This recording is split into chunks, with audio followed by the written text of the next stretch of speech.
Hey, and y'all know that I do what's happening. And welcome back to another episode of Inside the Lab. What are we on? Episode 55 now, I believe. Episode 55. We are here, still undergoing a little bit of changes here during the show, but nonetheless, the show must keep going, or the show has to keep going on. One monkey doesn't stop the show, right? Like one monkey doesn't stop the show. So that's right. We are here for episode 55. And if you're here on the replay, shout out to you in this video or in this live stream. I guess it's a video for you. In this live stream, we are discussing, I guess you could say, 10 of the best tools that every PC gamer or DIY enthusiast should have, needs to have, and should have in your arsenal to help keeping your to help keep your machine and your hardware running as it should, as expected, right? That way you don't get any interferences or run into any mishaps along the way. What's that? I see a few peeps at the house. I see Sparta Rules at the house. Shout out to Sparta Rules 1993. It's good to see you, fam. And Cliff, WASD Moves. Cliff is on a legacy. Cliff is back on his legacy name. It's good to see you, WASD Moves. And what's the mother truck and deal? Home skillet, right? Air horn.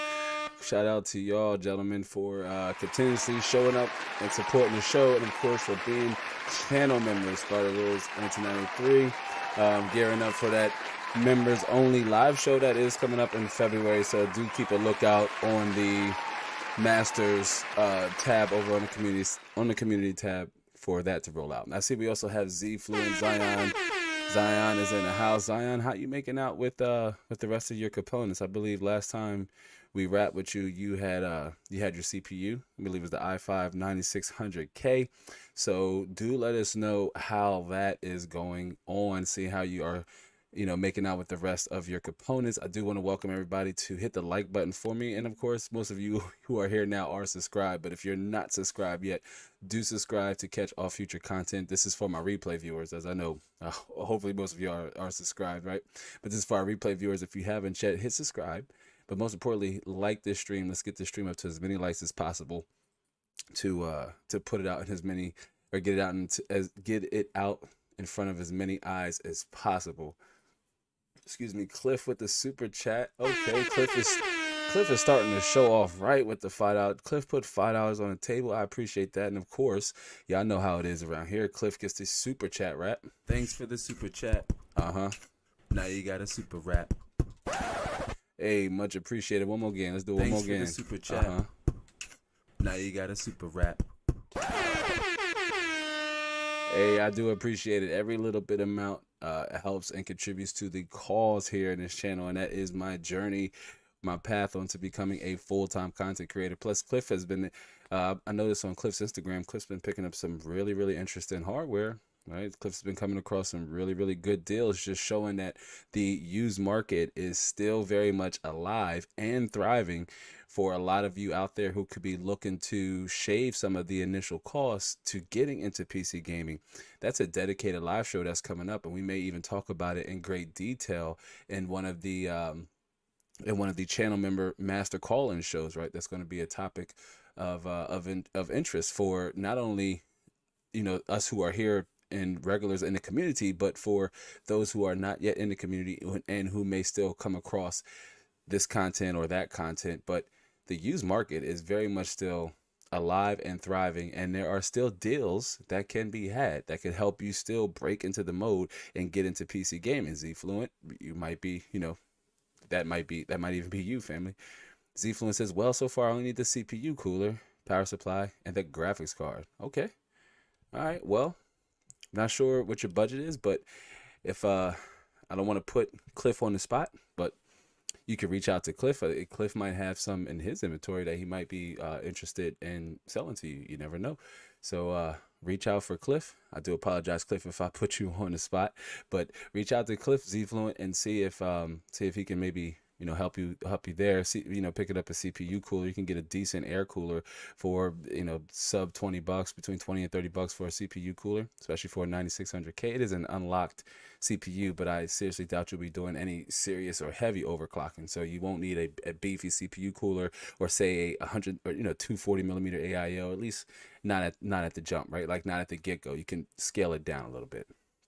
Z Fluent says, but I'm debating on if I should get the RX 560 2GB or the 760 4GB. That depends, Z Fluent, on remember what's the running and the reoccurring theme here and inside the lab or in this community, and it depends on what kind of games you want to play and how you want to play them. How do you want to experience it? We talked about that in a PC gaming vlog I did, which was a little experiment. It's a little shorter than what I like, because I typically like to create long form content, is what you lovely guys and gals are used to here with the content. But that was a very good watch. Give it a watch. It could even be informative and helpful to somebody else. But it really depends on the type of games you want to play and how you want to play them.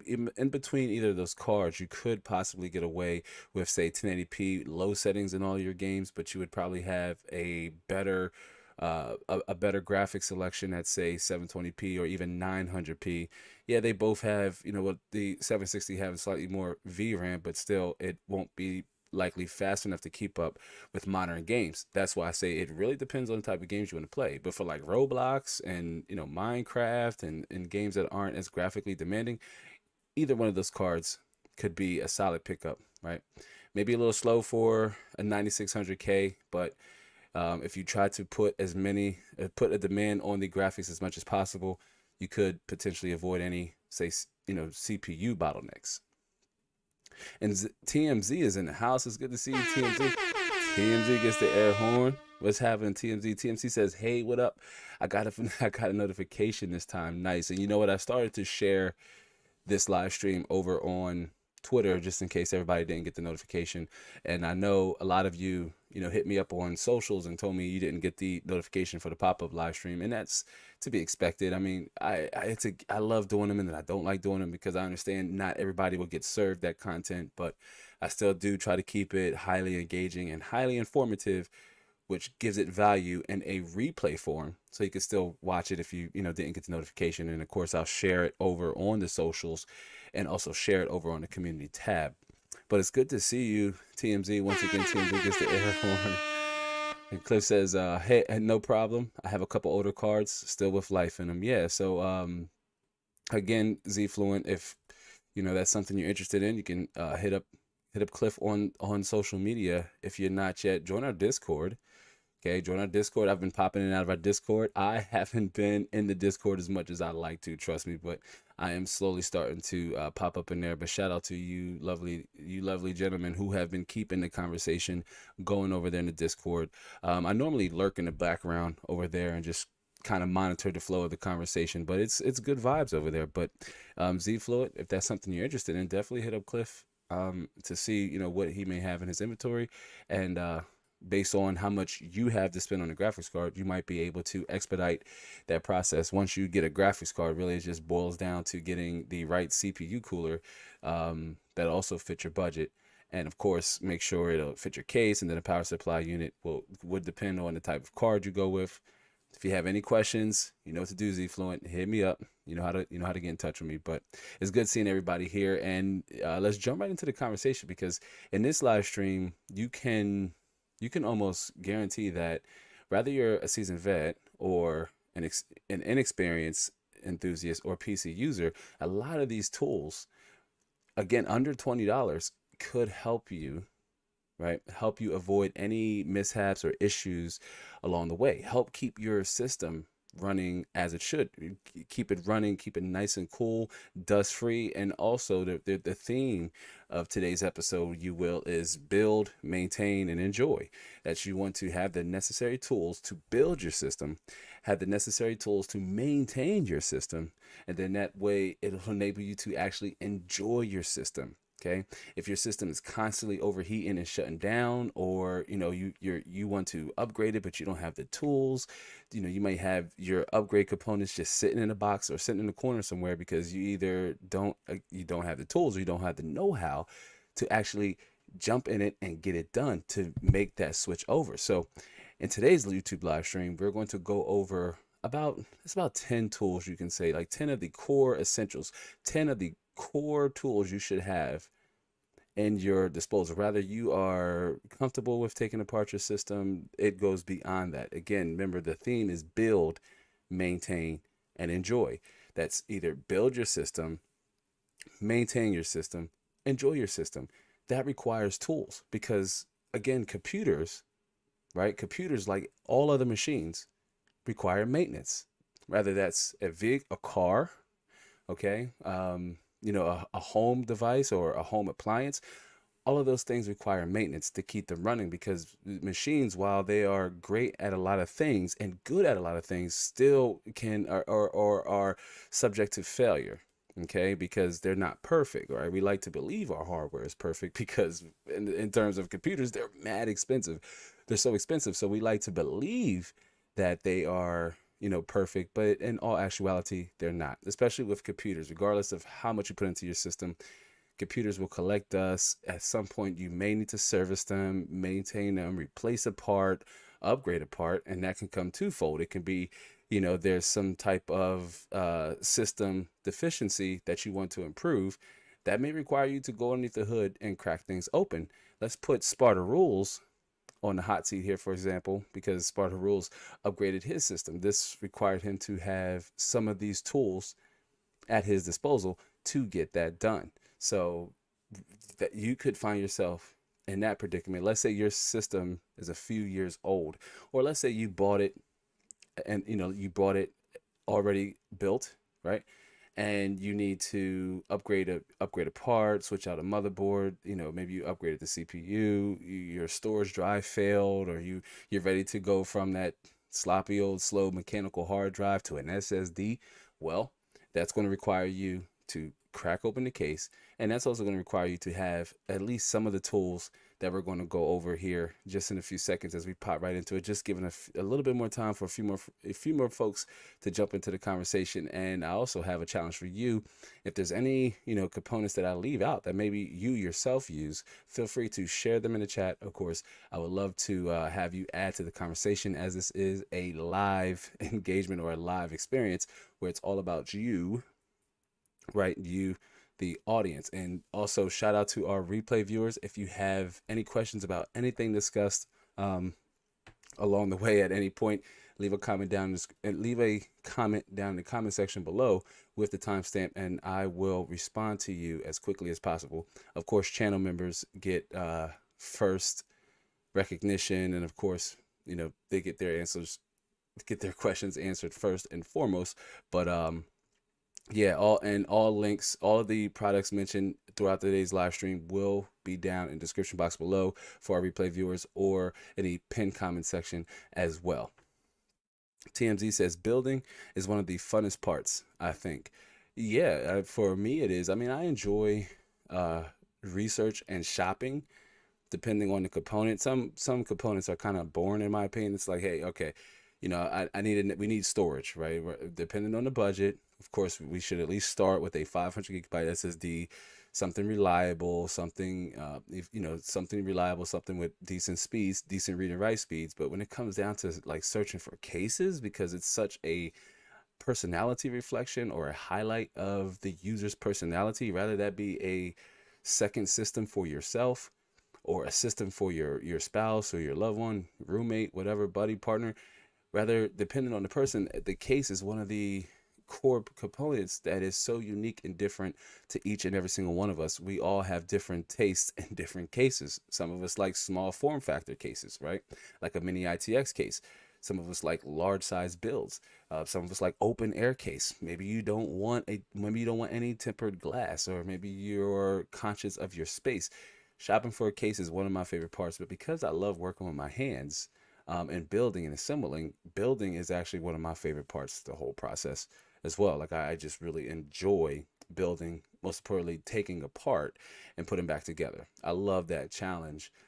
This is why I like upgrading systems and helping other people get their systems up to a point to where they are comfortable with the performance output that they want in their games. That's what it's all about here, y'all. That's what it's all about.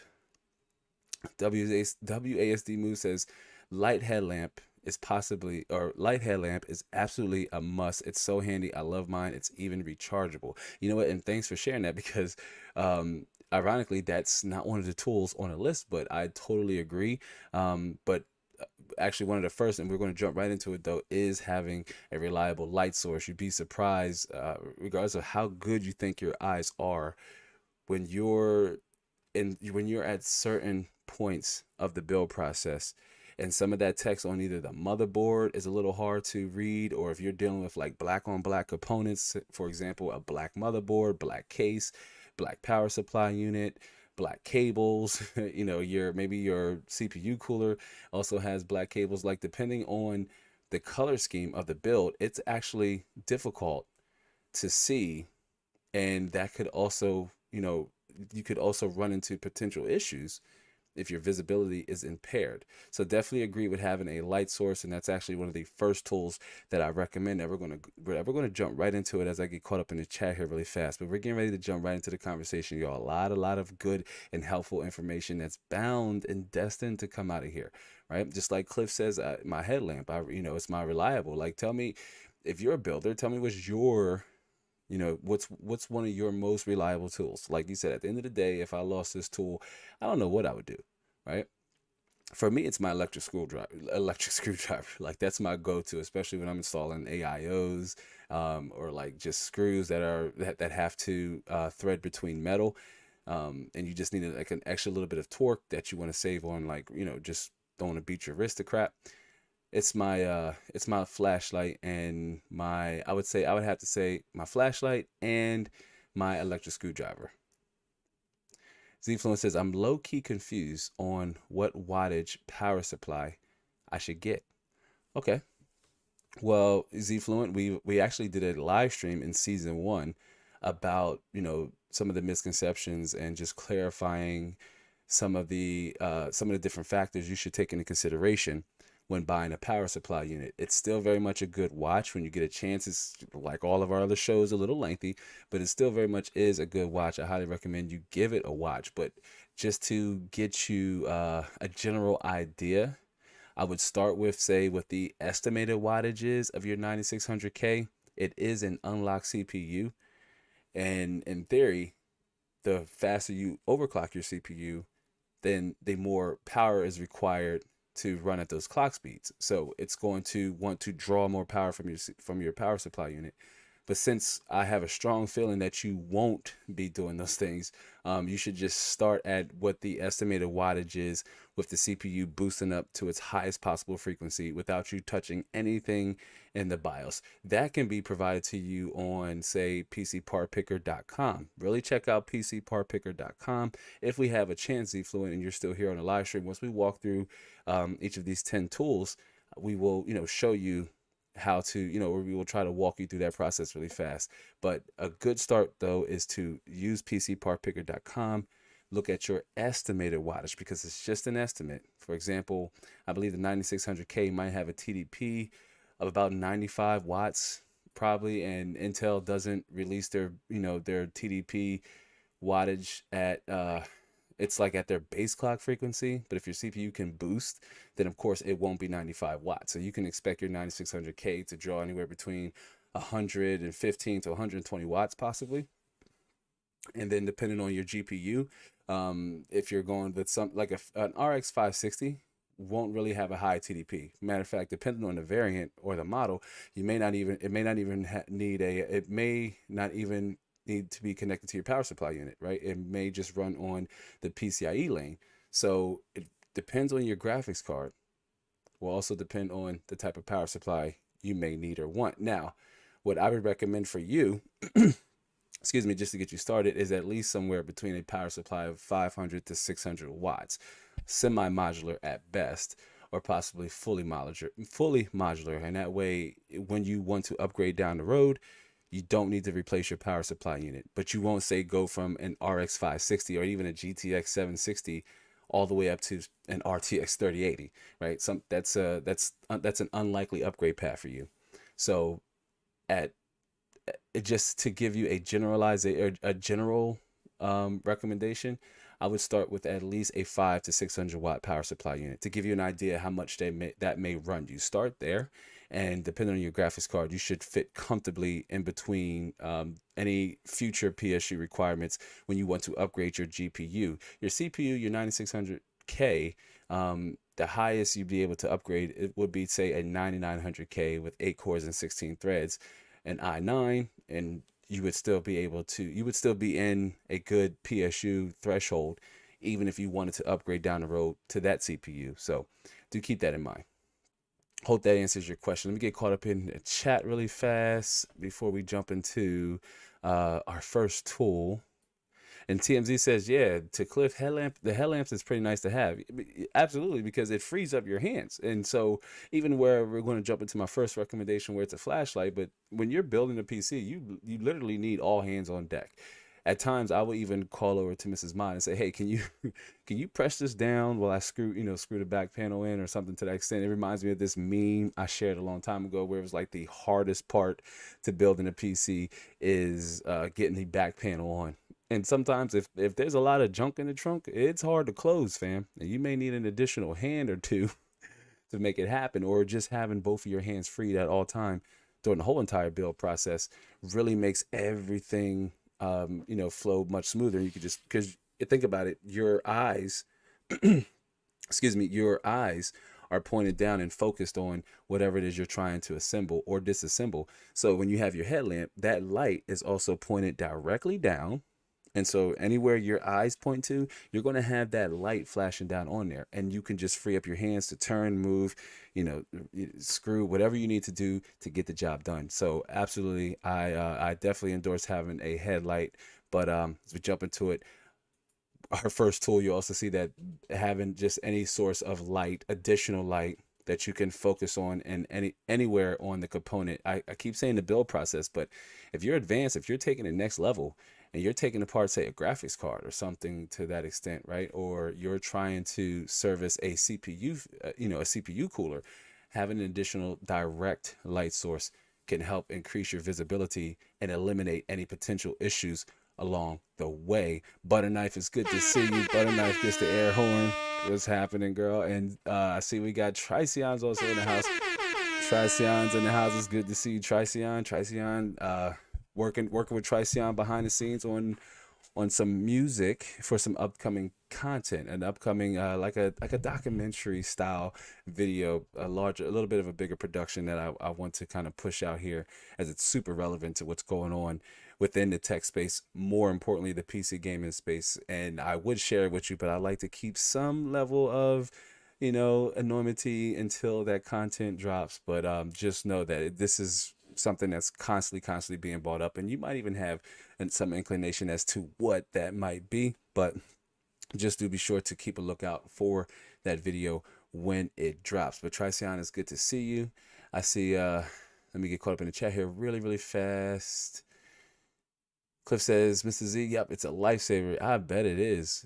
So it sounds like that's Cliff's favorite tool is his headlamp. And me and Mrs. Mob, every time we're in the store and I see one, I'm like, you know what, Kim, I want to pick one of these up. I'm like, I definitely need it. I'm just weird with things around my head. That's why you guys don't really see me wearing hats. I don't really wear hats. If y'all see me wearing a hat, it's a rare occasion, because I have like a rare sensory issue and I don't like things on my head, and even wearing the headphones takes a little bit of getting used to. But I don't wear hats, y'all. And like, brands have sent me hats and I just throw them on a shelf for shelf accessories, because I don't really wear it. And I thought about wearing one, just, I guess, not to troll the community, but like, hey, here's what I look like with a hat on. So maybe that's a picture I'll save for channel members. I'll take a picture wearing a hat and post it on there, and best believe it won't go anywhere else, because I don't really wear hats.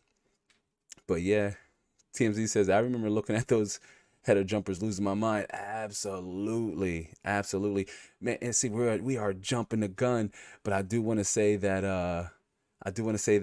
that is what initially had me saying, whoa, what are one of the main reasons why you would want a flashlight? And it is absolutely, definitely during trying to install those header jumpers or the input output on the motherboard, because the text is so small. And it's one of those things where if you don't get that part done right initially, especially if you don't have the power switch and the right configuration, say on the negative and positive pins, and you go to turn the system on, you might freak out. Like, you may say, whoa, what's maybe I short circuited the motherboard, or maybe my graphics card is faulty. You're especially panicking, fam, if you bought something used. If that graphics card is used and the system don't turn on, And it's something as small as you just installing the headers incorrectly because it's hard to see. And if you're relying on, say, like a room light, say like a like what we have here, or a side lamp somewhere, then that likely isn't going to be enough to help you see those small text on the motherboard. Definitely installing a definitely installing your headers is where I would recommend you having one. And we're jumping the gun, but that's one of the key reasons why you would want a direct light source, rather that be a lamp, a headlamp, like what Cliff recommended, or a, just a standard flashlight, which we're going to jump into here in a second. And I'll go over some of the recommendations with a lot of these tools that I picked out, some that I use myself and I've bought myself, and I use them and stand by them to this day. That's one thing y'all would notice about Lab, y'all. I'm not going to recommend any product or service that I wouldn't use myself. That's the reason why I've turned down brands for particular sponsorships, because I'm just like, hey, if I wouldn't use this, then I'm not going to recommend that other people use it. The one brand video I did for CDK deals, I would recommend it because I've used their Windows keys and other keys for other games from that site. So absolutely. Cliff says iFixit kits are good. Some models come with spudges and pry tools, which are invaluable for opening gaming laptops, etc. But they do come with a wife assortment of tools. I believe you said wide assortment, but that's funny because with a wife assortment of tools. Cliff. I think Cliff fixing something. I like wife better.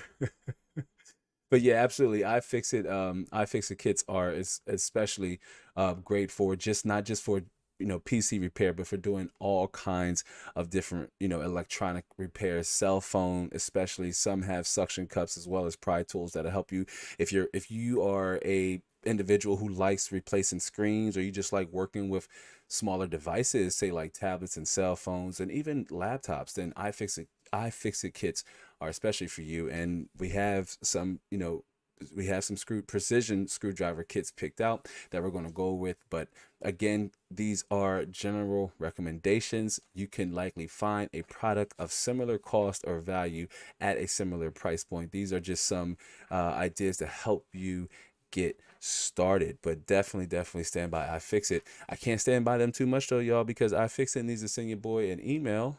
They want me to talk about it. They're gonna have to put some cookies in the jar.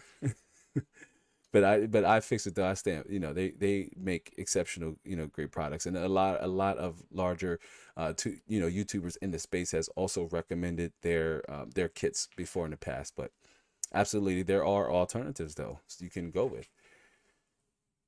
Let's see. Yep, we shot, Butter Knife. It's good to see you, Alexandria.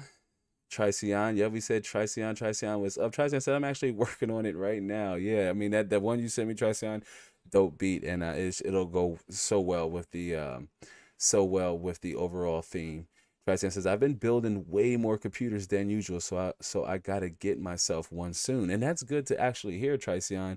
And I'm wondering, maybe Cliff, if you are experiencing a miniature boom as well, because where we were last year, if you guys remember, all of us essentially as system integrators, we all saw a slight siege and interest in new systems, and a lot of you were just reporting that you're not able to fulfill as many orders for new builds simply because graphics cards were in a much worse place than they were, excuse me, a much worse place than what they are now. Now you can find graphics cards, but they are expensive. Previously, you couldn't find any at all. Rather you had the coin or the spin, they just weren't available unless you were hitting the used market, and even those were pulled really fast and were selling at an incredible markup, 40 to 50%, especially when new graphics cards weren't anywhere to be found. But graphics cards like a GTX 1660 or 6060 Ti, you can find them in retailers and in stores. And if you're able to go into a micro center, which Cliff can vouch for that, because I saw Cliff was just in a micro center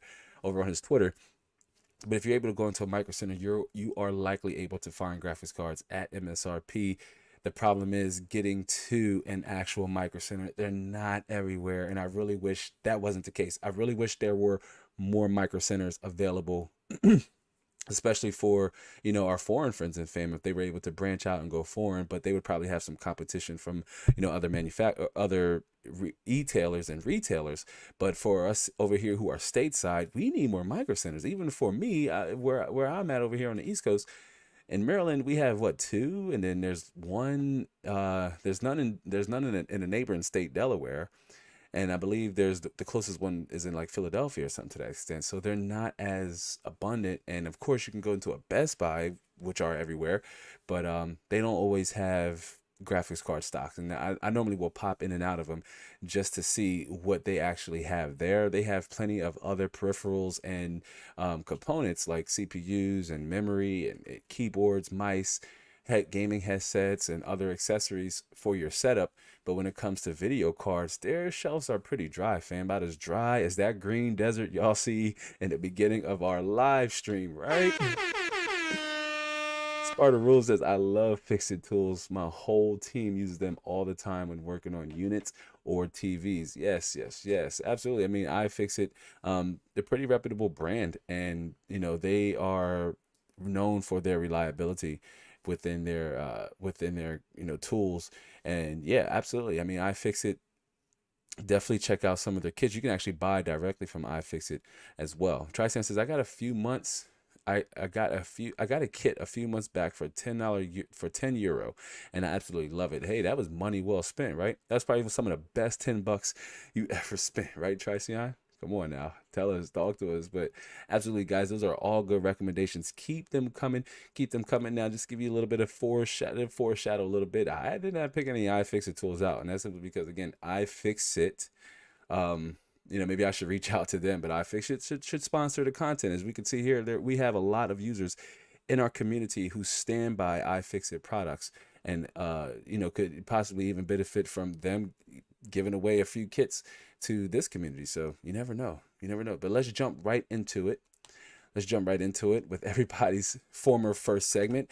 That's if for our replay viewers and for those of you who are here now, a lot of you are signed up on our email list. But if you haven't yet, sign up for our email list. Unity does start with you. I sent an email out, a little personal email, you will, because I really feel like this is a core of our audience. Those of you who have taken a step, or maybe you're there and just not quite ready, but those of you who have taken a step and just signed up for our email list, I tell you what, that's a personal connection I have with each and every single one of you. And I do appreciate y'all, because Unity does start with you guys. And I sent a slightly personal email out to our email insiders, and just letting you know, hey, the show keeps going. Moving is always stressful, especially when you have a business. Moving is always stressful, but you gotta keep, again, one monkey don't stop the show. And this outlet here, our email list, is one outlet that I will continue to provide updates to the community, especially our core members, to that way you guys always know what's going on with Inside the Lab, the brand, the message, and all that good stuff. So if you haven't yet, you can sign up for our email list. All I need is your first name and your email address, so we know where to send the content. And of course, it's free, and you can always unsubscribe should I not be deemed worthy enough to grace your inbox, which probably gets full, especially around this time of the year. But you can always, opt out for emails at the bottom of any of the emails I send to you. And I really don't plan on sending no more than 2 a month, maybe with reminding masters who are channel members of an upcoming call-in show, or any changes to the call-in show and things like that, and just content updates. I mean, it's going to really come out here along with, new content drops, or upcoming live shows or broadcasting. All of those things are going to be pitched to you right here. So sign up for our email list if you haven't yet. You can find the link down in the description box below, or in the pinned comment section, or likely right here in the live chat. But don't go nowhere, because we're going to jump right into it and kick off with the first, let's see here, the first piece of equipment, or the first tool that I recommend. Now, no, it's not as flashy as a headlamp, right? And, getting a headlamp could be great. Absolutely. Like, I would recommend it, especially if you would be interested in keeping a constant light source, but you also want to free up your hands. Let's make this a little bit bigger here. That might be hard on you guys' eyes. Let's see. I'm just going to make that just a little bit bigger, so you can get better visuals on that. But as you can see, this Energizer LED tactical flashlight, only $9.98.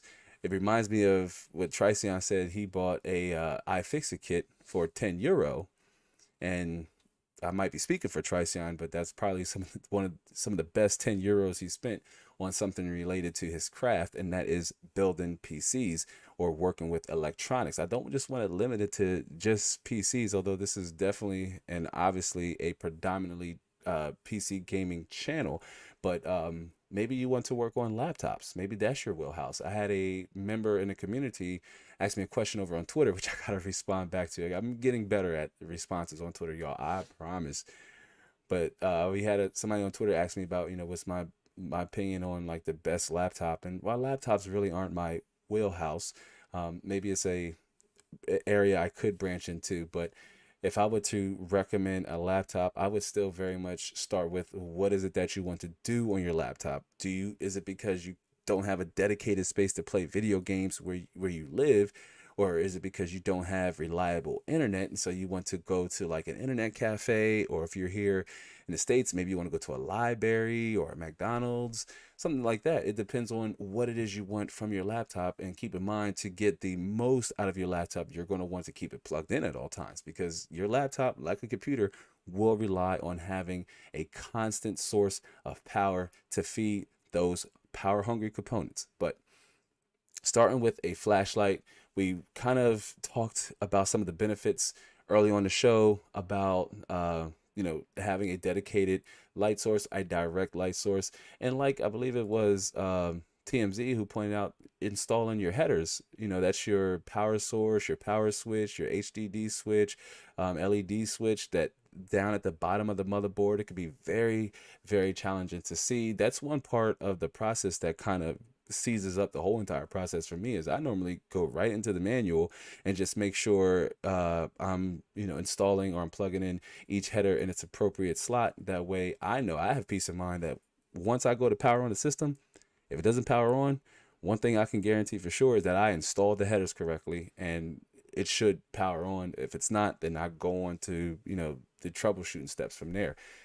But that's just one of the reasons why you want to have a direct source of light. I mean, if you're building a PC, you're likely not standing directly underneath of the light source that's lighting the room.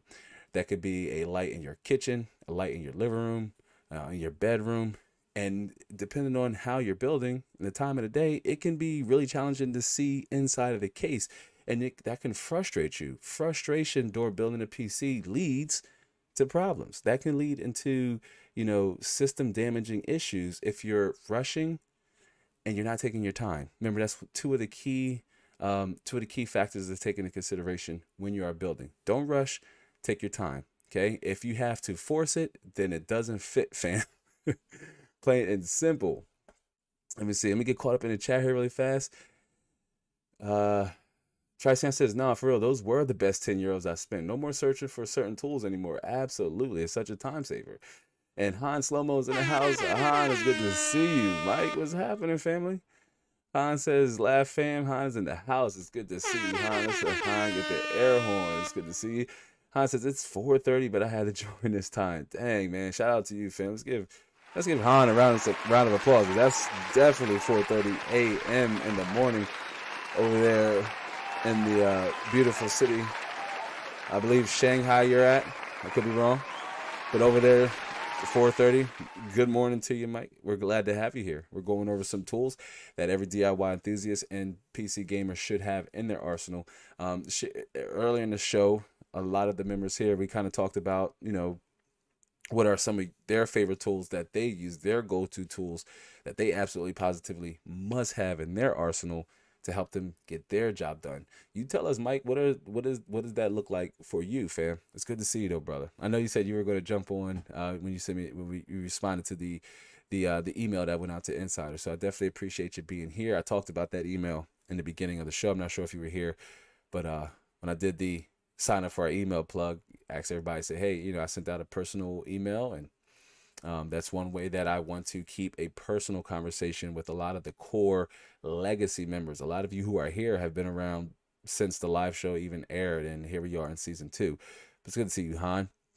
You're talking about, having a direct light source when you are building, especially for installing your input output headers on your motherboard from your case, making sure you don't, mess that up and you stress yourself out when your system doesn't turn on as it should. And of course, that also applies to, say, installing, any NVMe SSDs, because there's typically a small screw that's involved with installing an NVMe SSD or installing an AIO.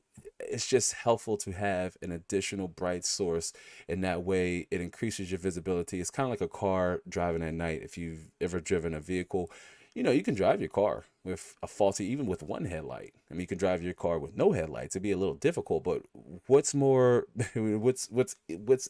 what makes it easier to operate your vehicle at night is having your headlights. Same thing with maintaining, building, because that's the theme of this episode: building, maintain, and enjoy. Build, maintain, and enjoy. Having the necessary tools and the right tools to build, maintain, and enjoy.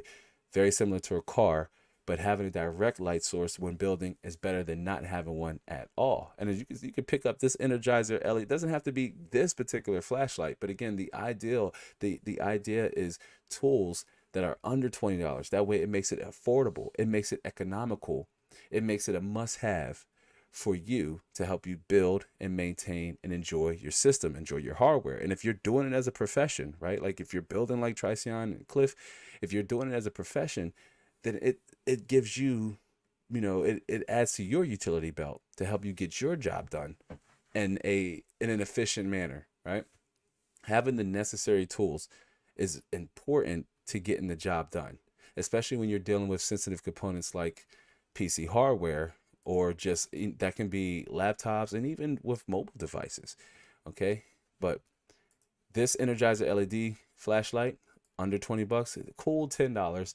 So imagine how that could drastically help you if you have an older system and you don't say, what Lab said, I should start from the back, or take your components, from the rear. It's like once you take that panel off, everything could just look like a black wall, or it can look like you're staring down a cable, a cable fest. Or if it's improper cable management, then things could be a whole lot worse, and you may need to be very precise and direct when it comes to taking apart your system.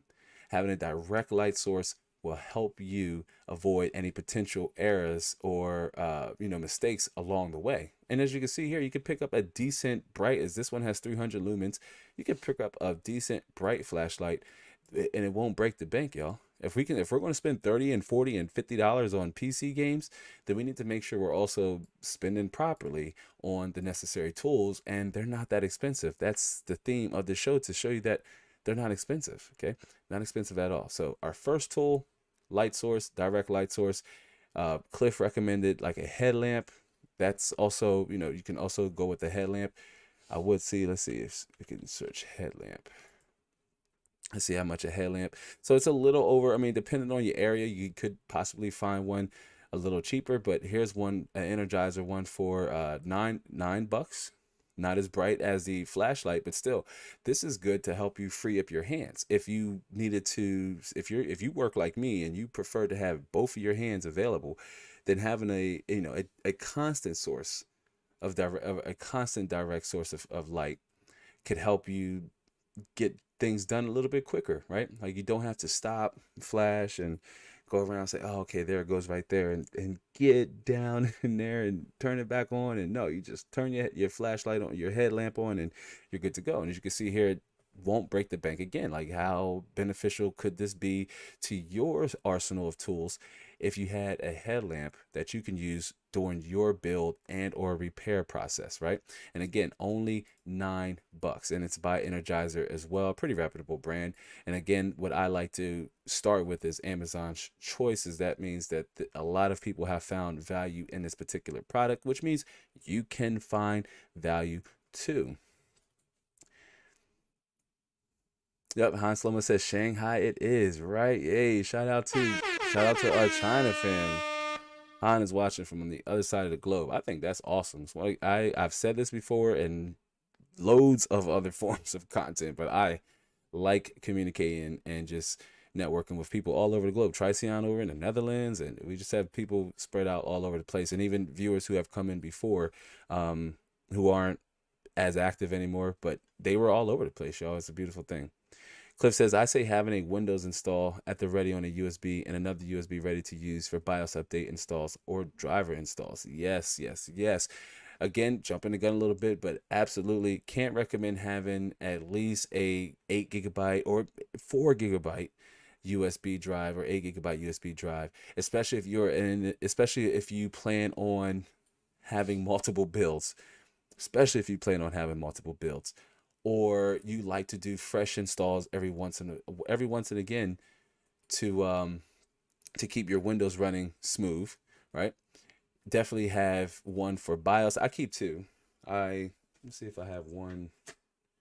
Okay, I normally have one close by and at the ready, but I typically have two as well. I have so many, but two are my go-tos that I use. And years ago when I made this, let me switch back here real quick, a little bit of quick story time, but years ago when I first built, I bought a copy of Windows and paid the, $100 and something for it. But I'm kind of glad I did, because at the time it also came with like a little, a reusable USB drive that came from Microsoft or came from Windows that you could just use over and over again. And while I did set up my own USB drive to do that, I found myself using that, especially here recently. It just seems to act a little quicker with the install. But definitely, and that's a video I planned on doing in 2021, but with builds slowing down, it wasn't as relevant. But I do want to walk you guys and gals through, create a piece of content to show you how to create a Windows 10 install USB, because again,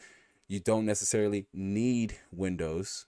Okay, you can download, install, and just rock it with the logo down at the bottom right hand corner of your screen, which goes away every once in a while, and you'll be missing some features. Like I believe you can't change the desktop background, but you still have all these security features, and you would still be able to game, right? And that's just if you can't find the Windows key at $15 to $20 online. You could still go through with your build. It's not necessarily initially required, but you can get away without having a Windows key, so long as you have that Windows 10 install USB and you have your system set up and you go to turn it on, and that black screen pops up where it tells you, hey, press F1 or delete to enter setup, and you plug a USB drive and you're good to go. When you get to that window that says enter your Windows 10 key, you can click I don't have one, and it'll just skip and install Windows from there. So I'm going to do a dedicated video on that, but totally agree.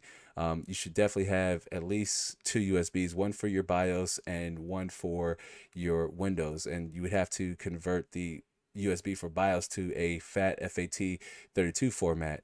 But if that's something you're comfortable in, not a lot of people are comfortable in doing that. They usually go to guys like you and I to do that, right, Cliff? But if you're comfortable with manually updating your BIOS, that's a good tool to have just on your shelf, or down the road we're going to go to different ways you can keep your tools safe and together.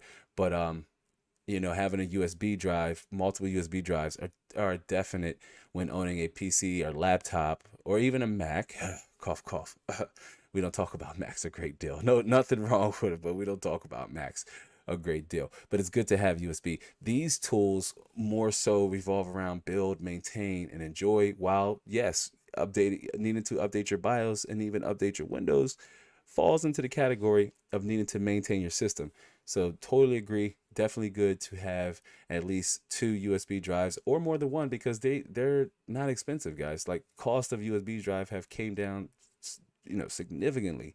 So it's definitely beneficial to have at least two of them on hand should your Windows get corrupt or your storage drive fails, right? Your SSD could fail, or your hard drive could fail. If it's a hard drive, especially, more likely it could, because they have a long life expectancy, at least 7 to 8 years, but you just never know, because they're mechanical parts that are moving underneath the hood there, kind of like a transmission in a car. But excuse me, it's good to have a USB drive should you need to maintain your system by replacing or upgrading the storage drive and you need to reinstall Windows. Yep, good to have a USB drive, more than one USB drive. And Hines says, I currently use my old iPhone's flashlight when building. LOL. You know what? I do that too. if I don't have my flashlight handy, or if it's just like, hey, somebody dropped off this PC, hey, even though it won't turn on, or I can't get this, my graphics card won't stay down, or it looks like it's sagging, and I'm just like, oh, I don't have my, let me just pull my phone flashlight in.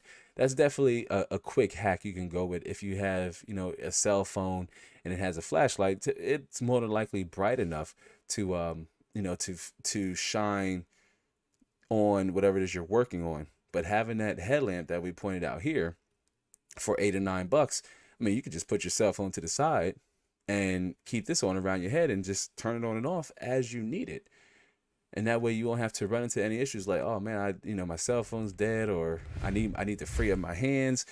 I wish I had another direct light source I can just keep on. And sometimes I used to prop like my flashlight on the edge so it like beams down into the case, because I don't have a headlamp. So I use a little small flashlight I picked up a while back, but it's still my go-to. I love that thing. Love it, love it, love it. Like everything is just like, let me see. It makes that satisfying click sound. You guys want to talk about like that? I love that satisfying click sound. Just and jump right into it. But nothing wrong with that. Nothing wrong at all using your phone's flashlight. Trisound says, yeah, I agree. It's kind of annoying having to keep reinstalling the Windows install thing onto the USB after a BIOS update. Yeah.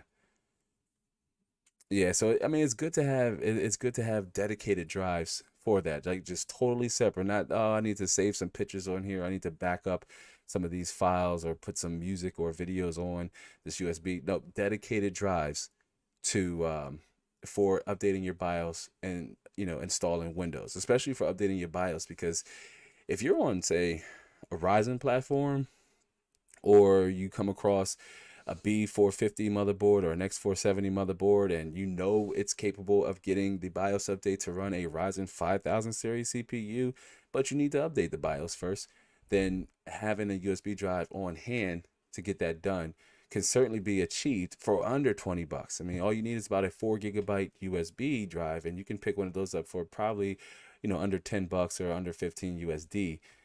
Definitely. So, totally agree having a USB drive. But to segue into the next part, this is one we talked about a little bit early with us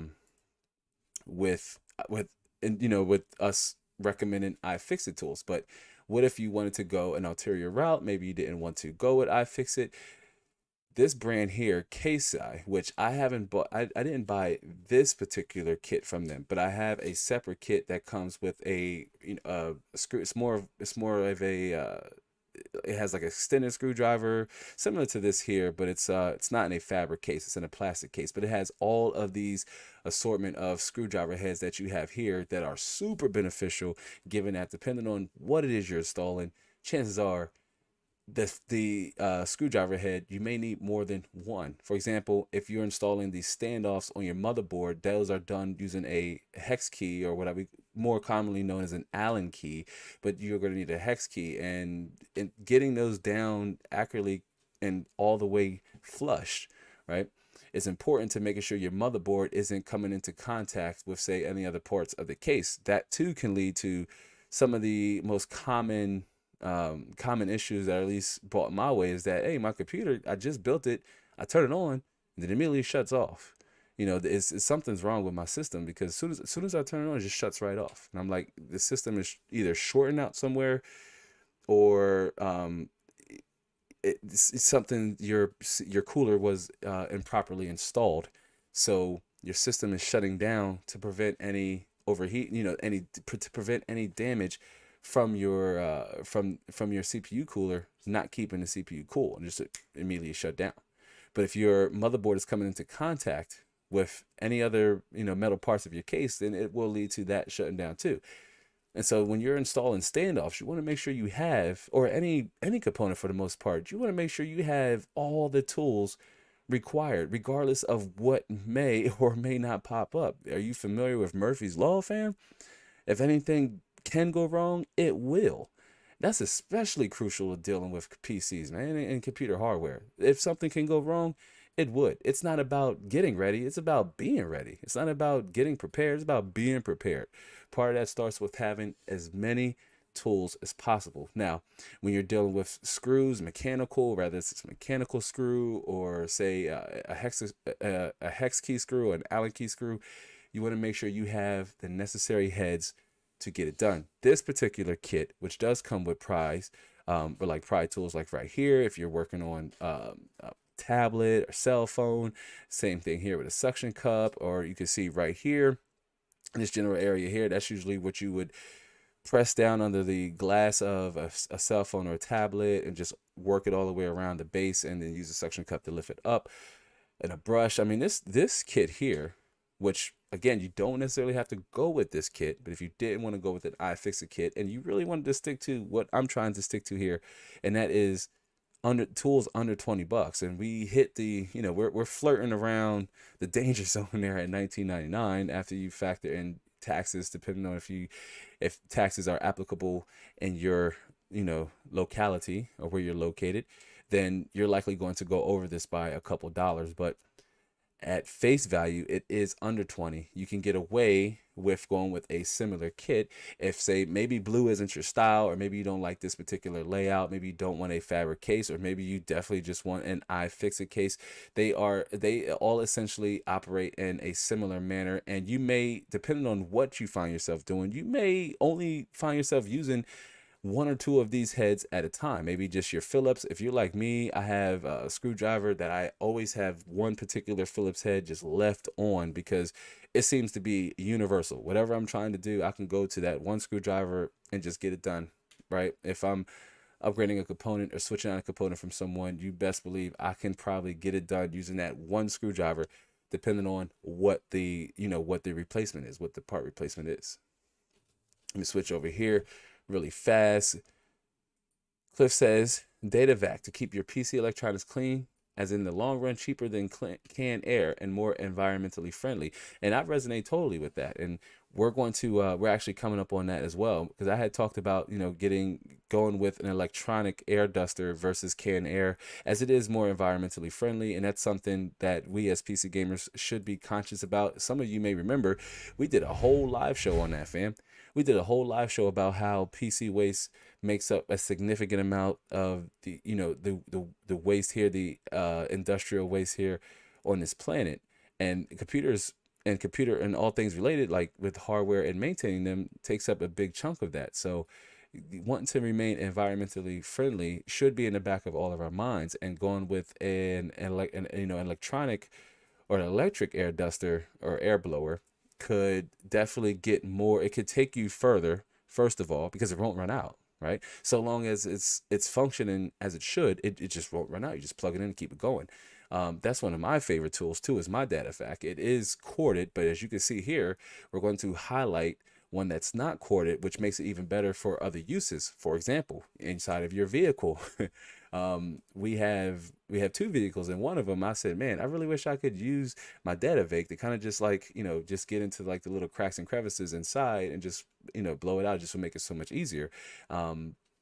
Which led me to even I myself saying, dang, I wish I had a cordless blower, but I have a portable little generator, and so I'm able to, you know, go outside and use it in some circumstances. If the PC is extremely dusty, like if it's bad, then you may need to take it outside, and that way you are, you know, protecting yourself from any foreign substances or foreign particles within the dust, but also anything that's also around you. Because if you're just blowing the dust inside of your home or wherever you build at, then that dust is just being kicked up and sent somewhere else. So if it's really dusty, you may even benefit if you can go outside and dust it out. You know, that way the dust just goes off into the stratosphere. It's the stratosphere. But I don't know if some of you seen the video. It's one of the first videos I've ever did here on the channel, where I bought a computer from somebody off of OfferUp. But like when OfferUp was in its infancy, I bought a computer from somebody from OfferUp. I believe it was, what, $20, Mrs. Mod. It was like real cheap, right? And I met this person at a police station. The PC was in a bag. I didn't even see it. I saw it on a picture, and I said, oh, okay, it has a dedicated, there's a card. There's a dedicated card in there. Let's take a gamble on it, right? Like, they didn't know if it worked. They said it just sat in the basement for years and years. And so I said, hey, I'll roll the dice. I didn't see it until I took it home and put it on the table. took it out of the trash bag, and I said, "Holy cow!" I walked away. I said, "You know what?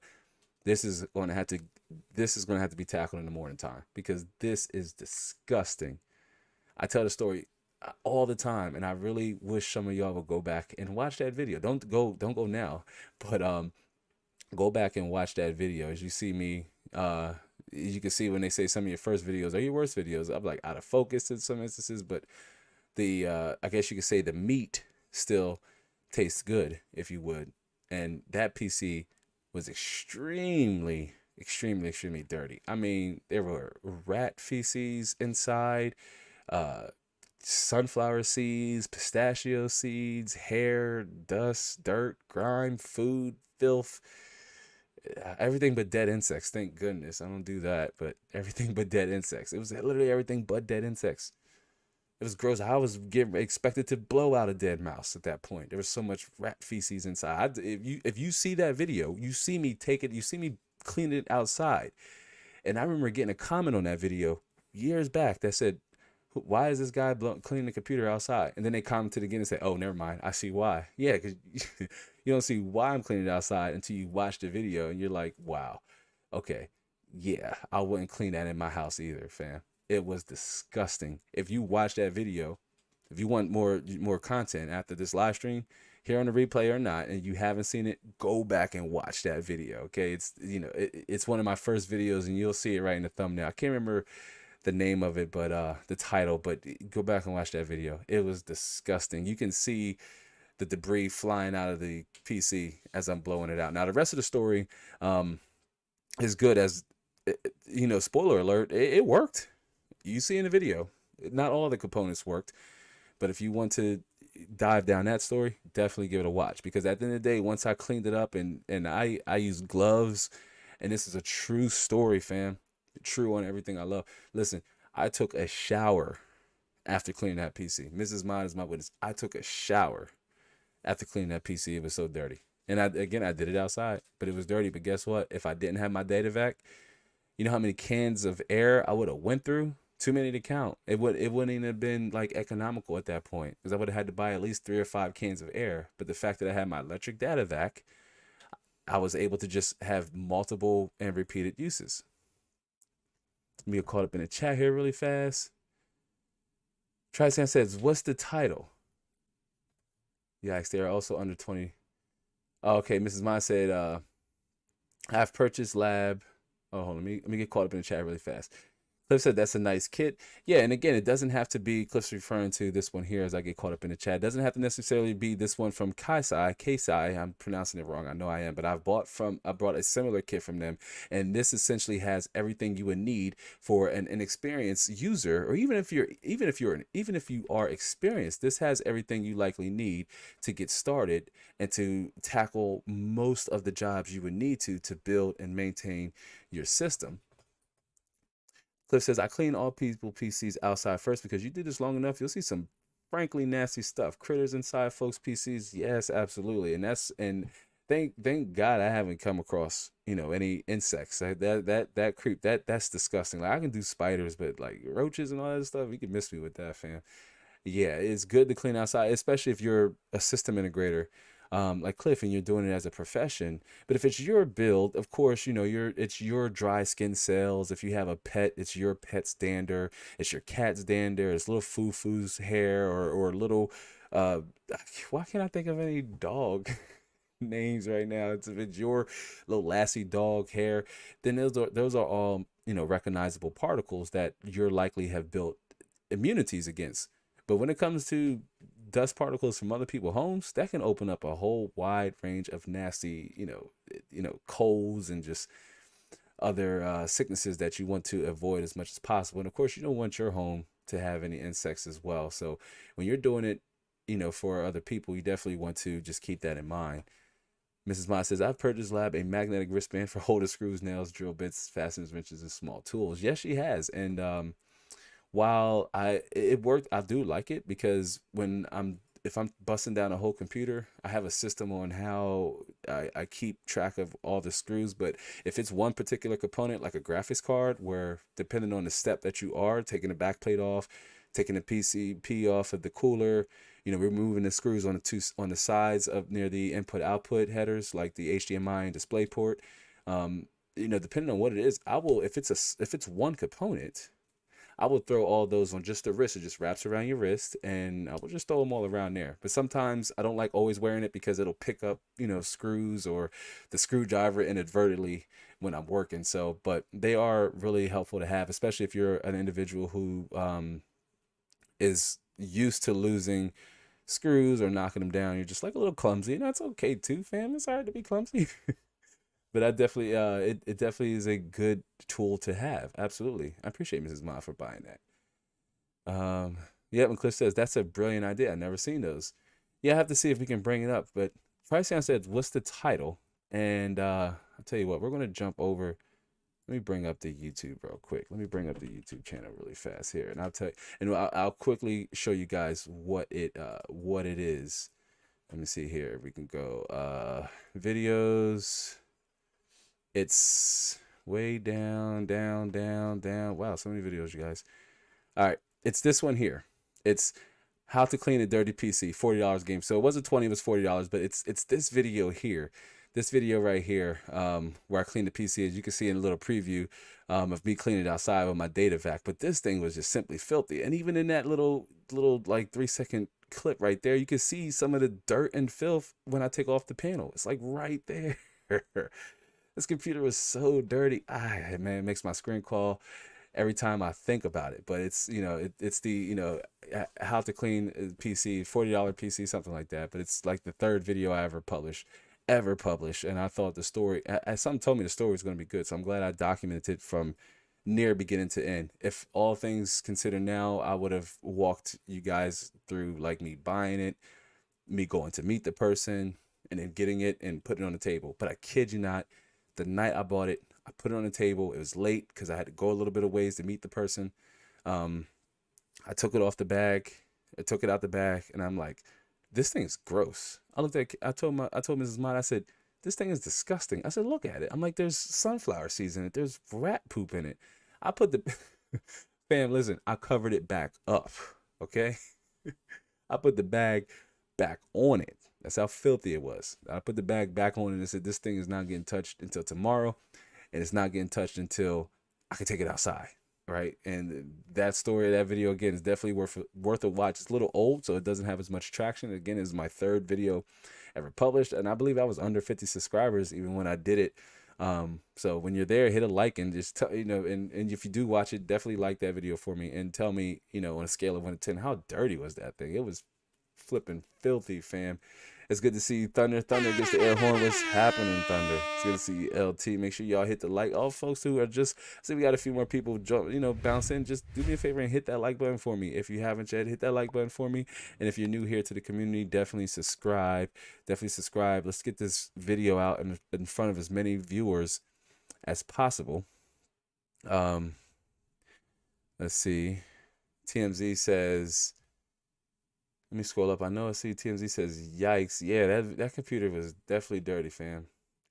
And Mrs. Ma said, yep, that tool is also under $20. I mean, yeah, these are a lot of helpful tools that don't break the bank. I mean, again, if we paying $40, $30 for PC games, $50 for PC games, and maybe some of us don't, maybe you pirate. And again, I'm not here to be the right or wrong guy, to each their own.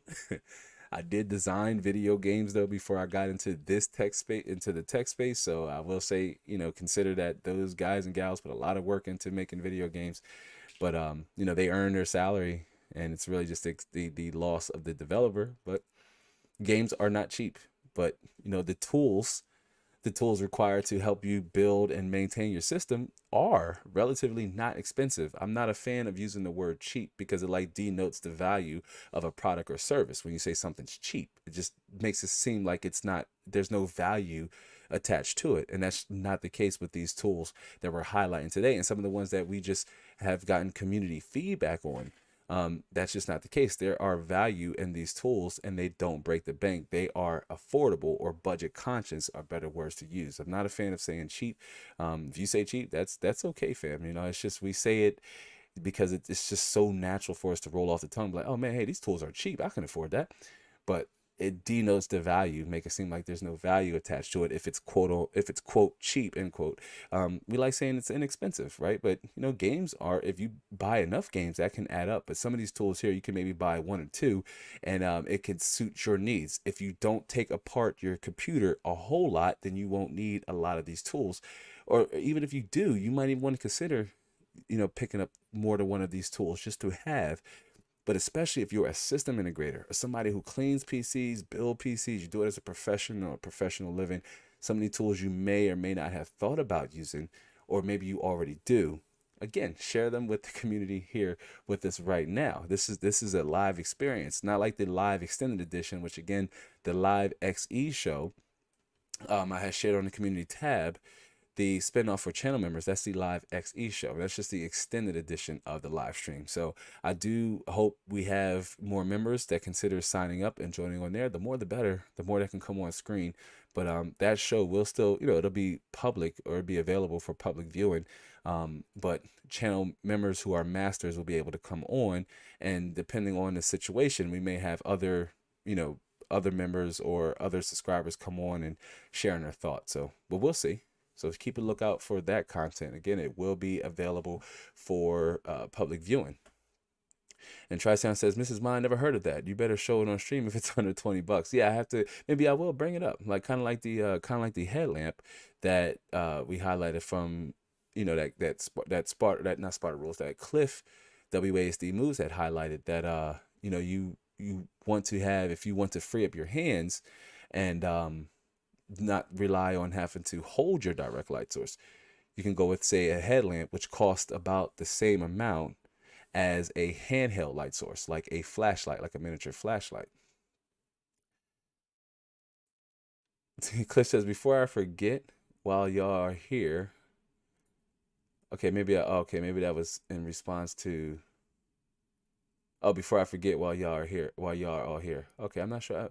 I think I might have missed that comment, Cliff. My apologies. And Trisun says, sent you another concept. Definitely dope, man, fam. I will check it out after the show, as I am perpetually working on that content as a big piece of content, of course, with getting the live content back up and running, and just relevant content in between. And while building may not be as popular, but as we go into the 2022 here, doing build videos are definitely back on the document, as that's one of my favorite moments presented that I can tell a really interesting story, similar to Sparta Rules' build, where we did the 5800X build and the RTX 3060 build, which if you haven't seen that, definitely give that one a watch. Definitely give that video a watch. Maybe Mrs. Mod could plug it in the live chat here, for those of you who haven't seen it yet and you're hearing the replay. I leave the live chat up just in case any links that you hear that me mention or that's shared by Mrs. Mod, you might want to click on it if you don't see it in the description box or in the pinned comment. The links for all of the tools that we're discussing today, and for the ones that were also recommended by members here in the community, you will be able to find after this live show airs down in the pinned comment section. Cliff says, the 6500 XT is innocent and I love mine. You can't have it. I will defend it from the elitist YouTube tech zealots. There have been some shady stuff going on with comparisons. I'm gonna name names. I'm not gonna name names, but a large tech tuber hasn't been completely honest with comparison.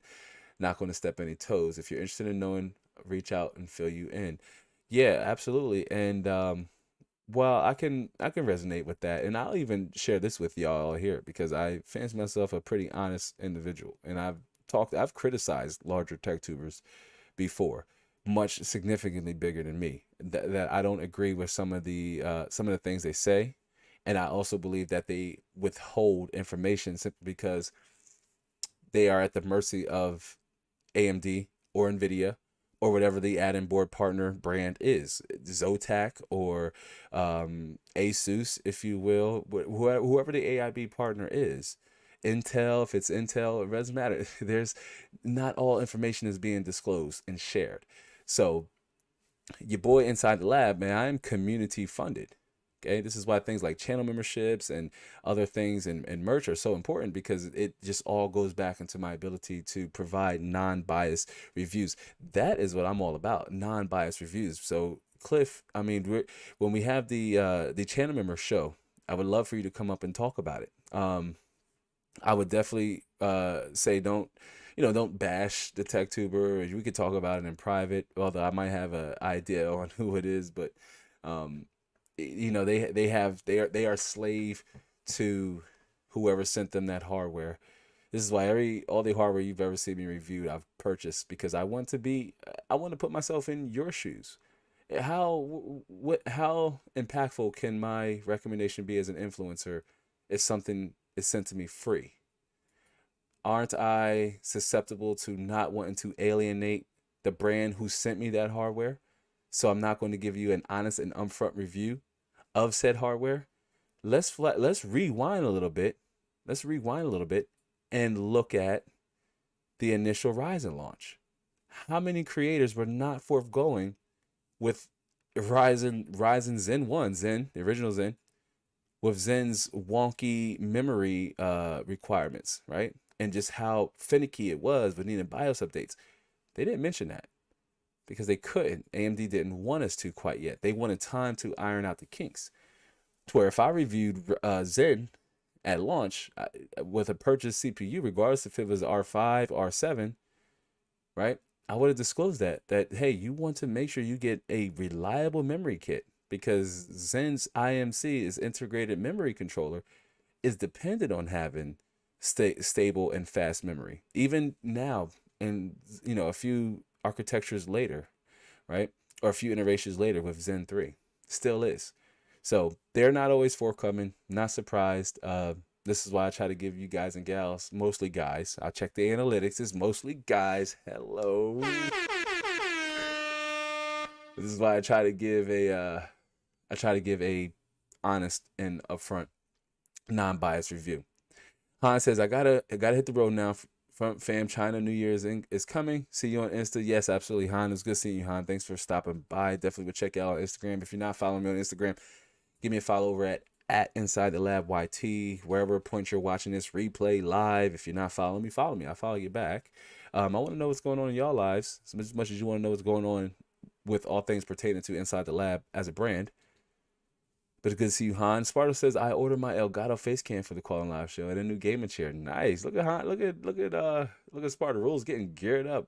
He says, I'm excited, pumped. Yes. The Elgato face cam is a webcam. I was stuck between. I know some of my other creator pals, they use DLSR cameras and mirrorless cameras for their live shows. And while I wanted to do that too, it's like taking the live show to the next step. It was either that or the Elgato face cam. So I'm really indecisive what direction I'll go in. But you best believe season 3 of the live show is gonna be fire, fam. It's gonna be lit.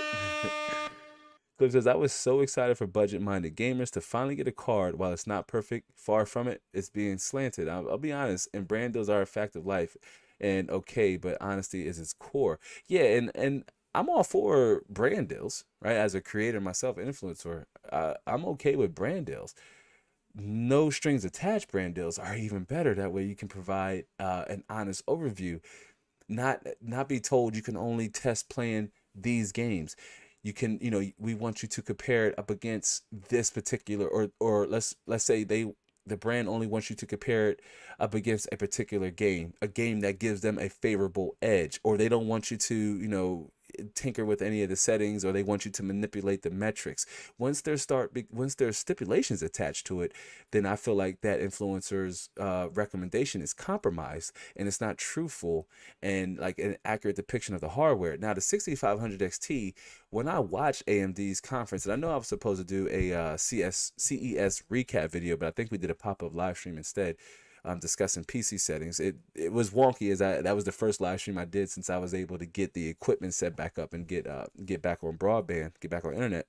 But when AMD released it, I said, first of all, it's not a bad card if that's what you're getting at MSRP at $249. If you can find it there, even if it's an add-in board variant and it's maybe like $299, or I'm not sure if there's a reference model. I'm pretty sure there's not a reference model of that card, but if it's selling at $500 to $600, then it definitely skews the value. But I wouldn't say for the 6500 XT, like I've seen it get a lot of slack. I don't think it's a completely, a piece of hardware that should just be written off and just completely ignored because it's slightly faster, but it is a slightly slower than its what it's replacing. But I still think it's a capable 1080p graphics card.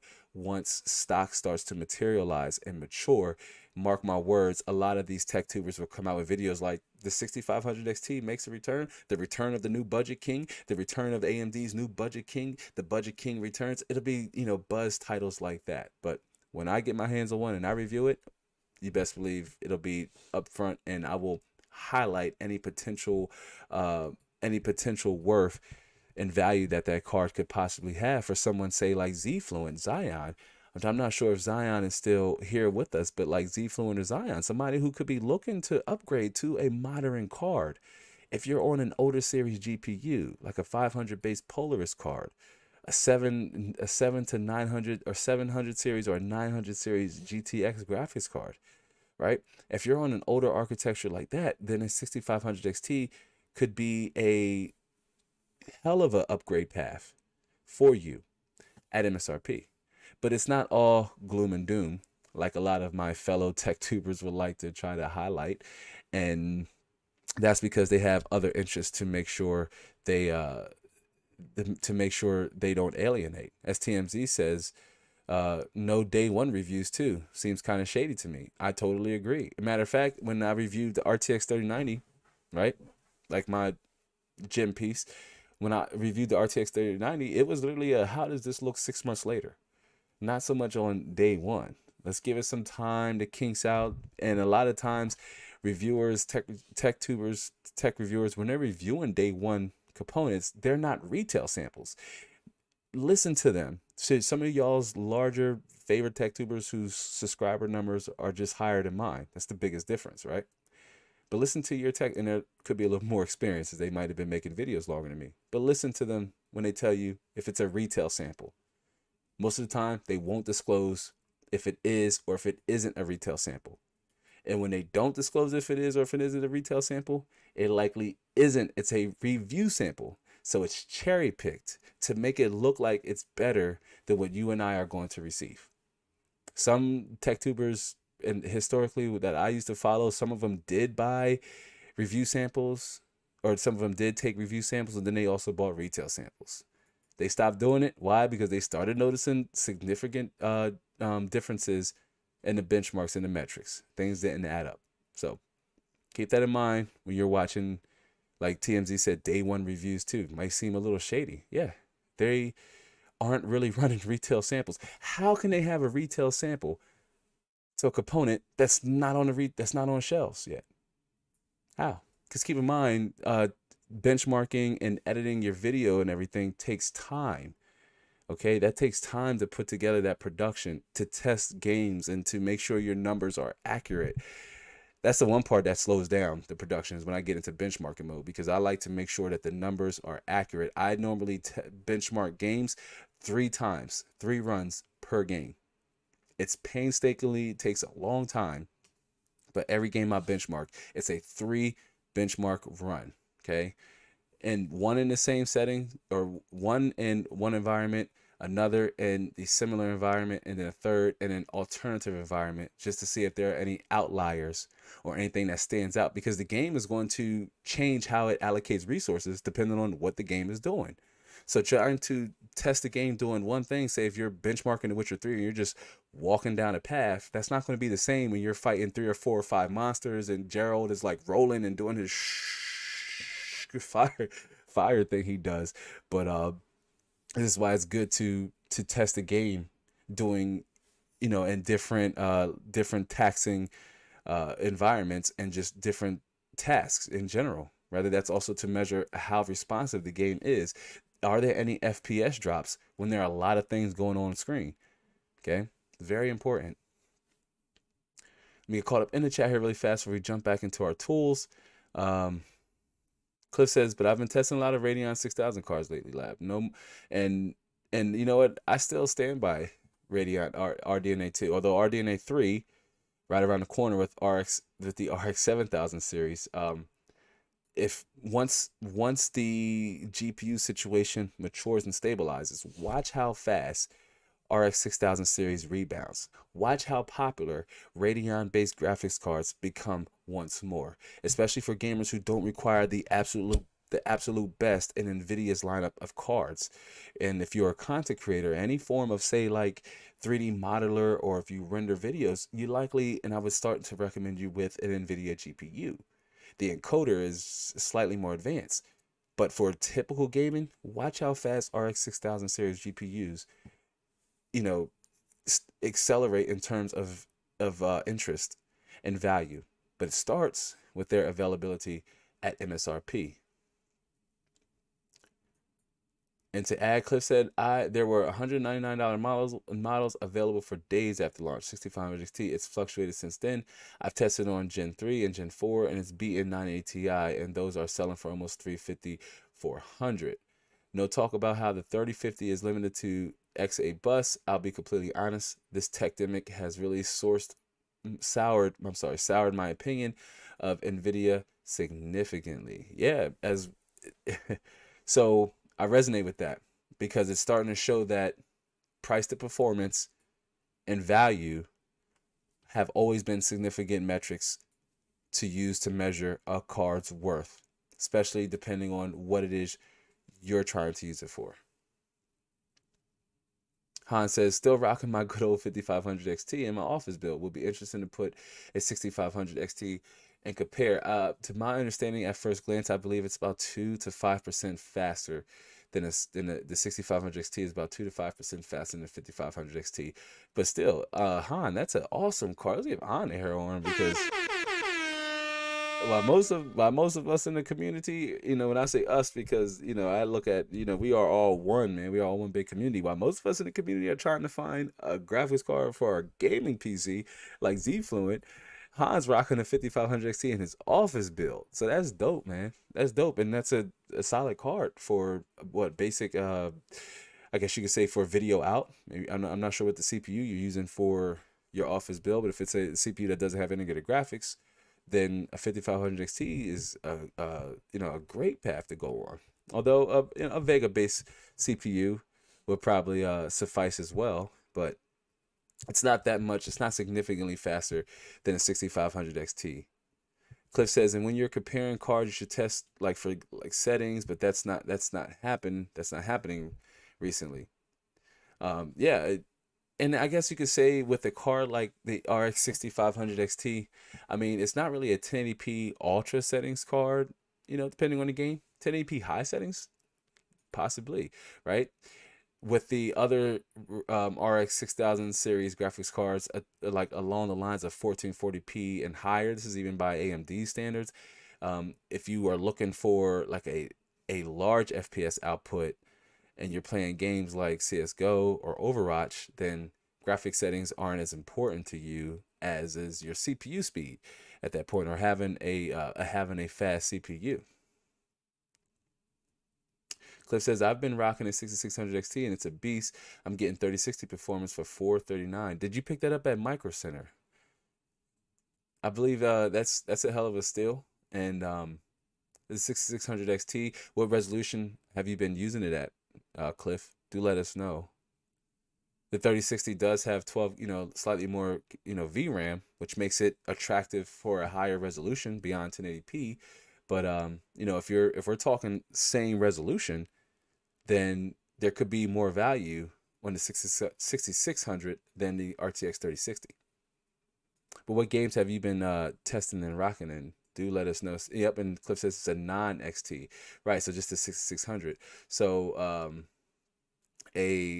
that's a lot of value there, and that just goes to show that once the tech demic subsides, and we're able to get cards at their original value, because while I said that I agree, graphics cards and PC gaming has always been expensive. Building a PC with a dedicated card has always been an expensive endeavor. It's just costs more now than ever due to other outliers that, again, dedicated videos coming up on that. We're going to deep dive into why that is, because it's beyond just supply shortages, guys. It's beyond scalpers. It's beyond miners. It's gone political. Things have gotten worse because it's gone political. So we're going to talk about that. Han says an R5 3600 plus 32 gigabytes. 3600 megahertz for the office build. That's a heck of an office build, fam. I mean, like, if listen, if I worked in the office, I would want I mean, I would want that at my desk. You imagine like alt tabbing out between work. It says, as Mike says, Cyberpunk 2077 works fine even at 1440p with some setting tweaks. Right, I imagine so. I imagine so. If that's at 1080p, then you can probably lower the settings to get a stable 60 FPS output. Absolutely. That's a heck of a setup. I mean, the 3600, you could probably pick up a 3600 for under 160 bucks, maybe even less on the used market, and it's still a very capable 6-core 12-thread CPU. Cliff says, "Yeah, I got an open box at Micro Center. Nice, 1080p. I've been testing on Halo and the Division and Diablo 3 and synthetic benchmarks, and I'm darn near point for point against 3060 for 100 less. Yeah, and there's always been that Nvidia premium, right? I think for the most part we all can agree. Nvidia always had a premium, much like Intel demanded at one point before the inception of Ryzen. There's always been that Nvidia premium to where you're going to pay about $100 more on average just for that extra, for that premium fill or for that extra level of quality. But there is still a lot of value in AMD's Radeon based cards and their Radeon division of cards, right? Like, we don't just measure value based on how premium a particular product is. It's way beyond that. It's getting the most value for your money. And in this case, say the 6600 non-XT is giving you the best bang for your buck, right? It's not exceeding, but it's nearing the performance level, the performance output of a graphics card that costs significantly more. I mean, when Zen came on the scene, y'all, we still had the 7700K. We had the KB Lake air horn for the KB Lake. Rest in peace, KB Lake. The 7700K 4-core 8-thread CPU is selling for $439 on average. And then AMD came in with the 6-core 12-thread Ryzen 5 1600 and 1600X for half that. Was it faster than the 7700K? No. But it gave you the best bang for your buck. Gave you the best value for your money. With 2 extra cores and 4 more threads. All right. Maybe not a strong IPC, but that eventually improved, which AMD sticking to that AM4 socket meant that, hey, so long as I initially invest in this socket, I know I can go further beyond, say, Intel's, support for, their CPUs typically don't have support for no more than 2 socket generations, right? So Skylake and Cable Lake. Cliff says the 6600 blows the doors off against the GTX 1660 I've been testing. I've loved Radeon lately, and of course my big dog 6900 XT is a monster. I'm glad to support AMD Radeon. Yeah, and when businesses and when brands, when they're able to say move the bar, if you will, and get us more performance for our hardware, and the price can drop, or we're getting that value. At a premium that's not as high as, say, an Nvidia card, then it's a win-win for everybody. It forces Nvidia, like it forced Intel, to make changes to just compete and make their products relevant and even justify their value. And as Mike points out, that I love the features on RX cards can use, right? Like visual fidelity FX, FSR, sharpening, anti-lag. Yeah, I mean, AMD has really come on board with a lot of features that I too was hoping that they would implement in their cards, so Nvidia can stop making it sound like that they were the first to do it and they're, it's exclusive to their cards. No, when AMD opened up the flood doors and brought the rain, then we were able to see these similar features on more affordable cards. But to be honest, we are still in the techdemic, and it goes to see that if you, like even Zfluent, who said, I'm still trying to get a graphics card, it's still a little bit challenging for many users across the scope. Although I may just have to pick up Zfluent and take them to a Micro Center, because there are cards available at Micro Center, y'all. I normally check the website and I'm like, there's some good cards over here available at MSRP too, that if you can get to a Micro Center again, I really recommend you do so. And Cliff says, my rant's over about the 6500 XT. I have to go over here. My rant's over about the 6500 XT. It's all imperfections. All I was seeing is Team Radeon trying to put a $200 card. All I ever seen was another $1,500 card from Nvidia, one after another. Yeah, I mean the cheapest newer card we saw from Nvidia, even by new standards, was what, $800 starting. So seeing a $200 monitoring card hit the scope at the same time an Nvidia tries at the RTX 3050, which equally received just as much slack, really came at a time to where maybe we're starting to see a shift or a change in some of these supply shortages that have hampered pricing.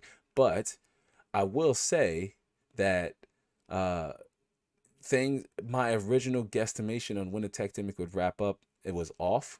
I had a conversation. I was talking to Sparta Rules about that, and I said, hey, originally previous live shows, I said, Q2, we could possibly start seeing better stock availability on cards. And while I was slightly right, I was also slightly wrong, because yes, we have seen better stock on cards, but across the board, they're still a little higher than what we were expected, like in just online and what's more accessible to many of us. We're still waiting for that shift to undergo in that way so we can have cards that are more accessible to a larger part of the community. Sparta Rules says, I'm still salty about Micro Center, right? Yeah, Sparta Rules, like, it's a field trip for you, fam. It's a field trip for you. And Trisound says, damn, the bots from 6 months ago are back, right? Like, look, the bots get an air horn too. What's happening, y'all? But yeah, they are cool. I see they're back. Hey, you know what? When you get the bots, you're doing something right. I guess. TMZ says, always down for the little guy because they are hungry for him. Yeah, me too. I'm totally with you. Like, I've done nothing but excuse me, always said I'm rooting for AMD. Like when Ryzen hit the Zen inspired me. What AMD did with Zen, excuse me, had to wet the whistle. What AMD did with Zen inspired me to get into, creating content. I said this has to be highlighted. Like AMD is they're producing affordable chips that are capable chips that are also relevant on how the average consumer in this space is shifting and changing from wanting to stream, wanting to record, excuse me, wanting to, produce music or mine on their system when they're not gaming or when they're not using it. So much had changed that the average person could have benefited from more than just having, say, 4 cores, 8 threads, and having to pay a premium for that. Because at day one, I mean, the 7700K was closer to $500. Like, could you imagine now if Intel kept that same energy in the advent of Zen? Could you imagine if Intel was still throwing down our throats $500 4-core 8-thread CPUs? It'd be ridiculous. They wouldn't get very far. Spider Rule says, yep, it's a 6-hour drive for me. Dang. Yeah, that's a field trip. I mean, 6 hours, what does that puts us in? Like maybe like North Carolina or something like that. South Carolina. We're in a whole different, you know what I mean? We can go a couple states down or up at that point. Like we can be could probably drive from here to Maine maybe in that amount of time. I can go through a couple micro centers. It's a trip in Narnia for me. It's a field trip for Sparta Rules, but it's like a trip down Narnia for me. If I went on a 6-hour drive, 6-hour trip, I'm hitting up a few used segments in some of the states along the way. You best believe that. Mrs. Ma says, a nice old welcome back to them too. Yeah, right? Like, yeah, listen. Bots, where you been? Y'all late. Show ain't been inactive for that long. Where the hell y'all been at? And Drysdale says, this is an 8-hour flight. What? To the nearest micro center for me, excluding time to drive. Dang. See, and here we complain about 6 hours for Sparta Rules. Drysdale needs a passport to go to micro center. Jeez, that sucks, bro. That man, that's why I was saying if Micro Center can get more stores out, man, and get closer to where a lot of the consumers are who are in need of these products, it'd be beneficial for them. Maybe not initially because the cost of setting up a new store, but in the long run, if Micro Center wasn't, say, a 6-hour drive for Sparta Rules or an 8-hour freaking vacation for Triceon, then we can be in those stores more often. It's not necessarily close for me either. It's a drive. It's a, hey, I got a plan to do this day. I can't just go on spirit of the moment. Right, I'm closer to a Best Buy, excuse me, than I am a Micro Center. So the closest Micro Center to me in Rockville, like 45 minutes away. It's not close. It's an adventure, not as long as like for Sparta Rules and for Triceon, but it's a bit of a ways, family. It is. And Cliff says, I'm not even gonna mention how it's you might not want. I'm not even gonna read. I'm not. Y'all can see the text. That's a nice flex from Cliff. Here we talk about 6-hour trips and flights and 40-minute drive times, and you need to fill up your tank and need to get your passport ready to go to Micro Center. For some of us, and here Cliff can walk to his damn Micro Center. Man, we that's all good though, and Cliff's able to, at least Cliff is able to report some of his findings from from his Micro Center, and just keeping us keeping our ears down to the ground for most of us who can't go as frequently as Cliff, who is who is a jump hop skipping away, as we would say, to his Micro Center. But 10 minutes, man, I wish I lived 10 minutes. I'd be broke. I'd be broke. I'd be broke. That's it. I would probably just work at the Micro Center at that point for the discount. I don't know if people at Micro Center get discounts, but I imagine so. If you work in retail, you typically do get a discount where you're working. But hey, listen, if I live 10 minutes from a Micro Center, yeah, as Mrs. Ma says, I don't wish it at all. Yeah. Anybody who knows me in real life, in personal, they would know. Say, hey, listen, where's Terrence at? Where's Terrence at? There goes his car right there in the Micro Center. It's parked right there. It goes BMW. It's parked right there. Right there he goes. He's in Micro Center again, buying up more stuff he doesn't need. But I did say in that pop-up live stream, though, in all serious, there's nothing wrong with that new value. But going into the 2022, I would really like to get back into diving into the used market and branching out there, seeing what deals I can find beyond just graphics cards.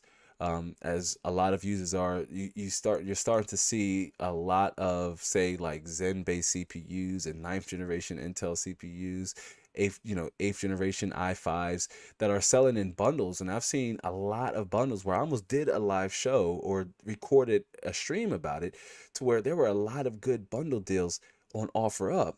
And these are from users who are willing to sell motherboard, CPU, RAM combos. We're talking under $200, y'all. That's a hell of a come up if that's what you need, is your core components. Even if you do and were able to traverse to a Micro Center and spend retail MSRP for a modern graphics card, 6500 XT, 6600 or 6600 XT, slightly higher ends because you want to game at a higher resolution or a higher fidelity, then the used market is still very much, it's not dead, y'all. It's still alive. And I want to highlight that going into the 2022. Going to Micro Center and picking up something new, yeah, that's something you can do. But for those of us out there in the wild, right? Or even if you're a system integrator and somebody doesn't mind use. Typically the people I work with, I say, hey, are you interested in browsing the used market? Yeah, there's some risk associated. Yeah, you never know if the component's going to fail. All components fail. But for the most part, so long as the hardware is maintained properly, which we're going to get back into, having the right tools to do so, under $20, mind you, having the right tools to keep it maintained, so long as it's properly maintained, properly cleaned, you'd be surprised at how long, say, a used motherboard can last. How long, especially a CPU. I mean, come on now, CPUs, they're you practically got to kill them, or there has to be a build error along the way. For example, bent chip, or I'm sorry, not bent chip, a bent chip, right? But a bent pin, or a bent socket if it's an Intel motherboard, right? Where the pins are on the motherboard, and where the pins are on the back of an AMD CPU, right?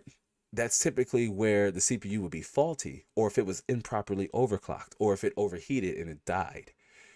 But for the most part, a CPU is going to have a healthy lifespan. A motherboard is going to have a healthy lifespan. Power supply, maybe not so much because it's constantly being used, right? It's constantly being turned on, turned off. Electricity is constantly being, flowed through it at different times, whether that's under intense gaming loads or an intense render workload. If you render 3D models or video, if you're mining, it's a whole nother conversation. But for the most part, a lot of those other components still very much carry a long lifespan that you can get up to possibly a year, 6 months or more, and still save a lot of money with your build. Put it in other places. Put it in components where you would want to buy new. For example, your SSDs, your power supply units, those components you would want to buy new so that they last longer, and it's supplementing your budget with the other components you were able to buy used. Like the combo I just mentioned. There are modern DDR4 combos that are on OfferUp.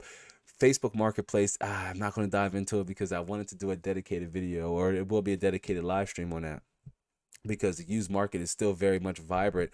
And even if it's a matter of, well, hey, I more so want to make sure I can get a decent graphics card. I got about $900 to $1,000. I want to make sure I get a decent graphics card. Maybe you have less. The used market could help you supplement your budget and take advantage of that new used price to performance y'all have heard me talk about. Come on now, y'all know what it is, that new used price to performance. That's where it's at. Let me get caught up in the chat here really fast, and I promise y'all we're going to jump right. This is all good conversation. This is what I missed right here, y'all. This is why the live stream had to come back in its original format. Yeah, things may look a little different, but guess what? What has remained the same is the audience and the content. That's what matters the most, right? That those things remain the same. Sure, aesthetics are always going to change, right?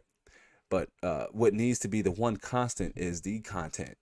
The one constant needs to be the content. Indefinitely. All right, let's get caught up in the chat here really, really fast. Cliff says, I'm not even going to mention. That's right. He's 10. I'm putting Cliff on the spot, y'all. 10-minute. Cliff lives right around the corner from Mike. He can see it he can see it from his back porch or his balcony. He can see it right in the back of his crib. He's looking at the GPU shipments come in. This is how Cliff, he got all the cards. He's seeing them roll off the truck right now, probably as we're diving into this show. He's looking at it right now. Let me see. And let me get caught up really fast. Cliff says, but y'all's wallet will be breathing easier. Yeah, and Triceratops says, facts. That's true. That's why I said if I did, I'd go broke. And Mrs. Miles says, nope, I don't wish that at all. Triceratops had to dip really fast. Cliff says they do get employee discounts, but are restricted from buying hot, low stock items. Cough, cough, graphics cards, right? And Cliff says, man, Lab, I grabbed a used deal on the R7 3700X on the cheap for my test bench. I saw on your Instagram. Man, that's a heck of a steal. An 8-core 16-thread Zen 2 CPU, still very much capable of getting the job done. And if you want to game at a higher resolution, it's even better.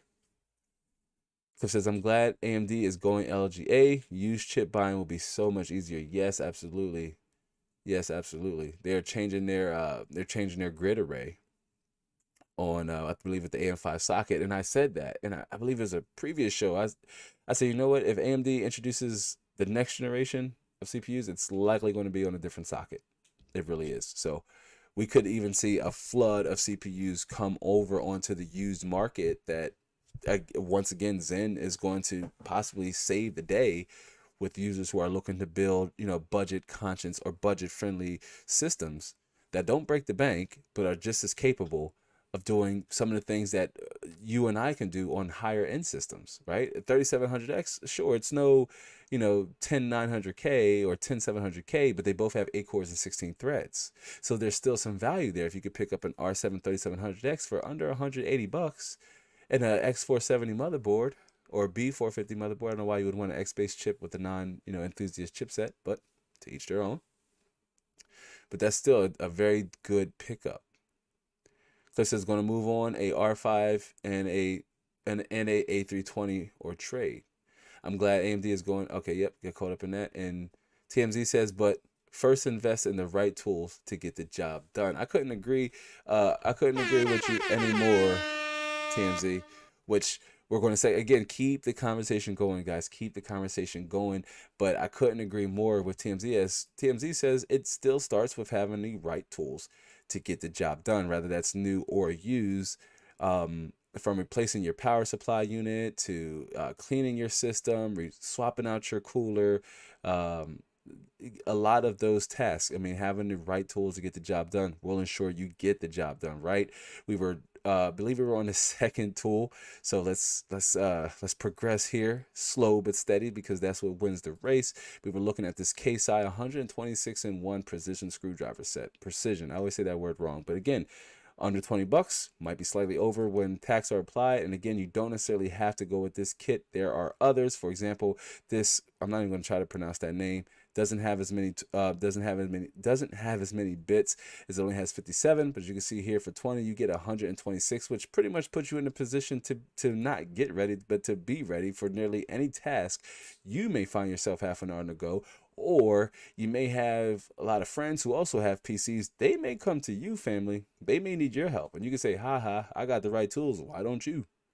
Right? You should have liked to subscribe to Inside the Lab. You should have not have gotten ready. You should have been ready, like what Terrence over Inside the Lab says. Come on, family, what are you doing? But this set here is only $19.99. 126 tools.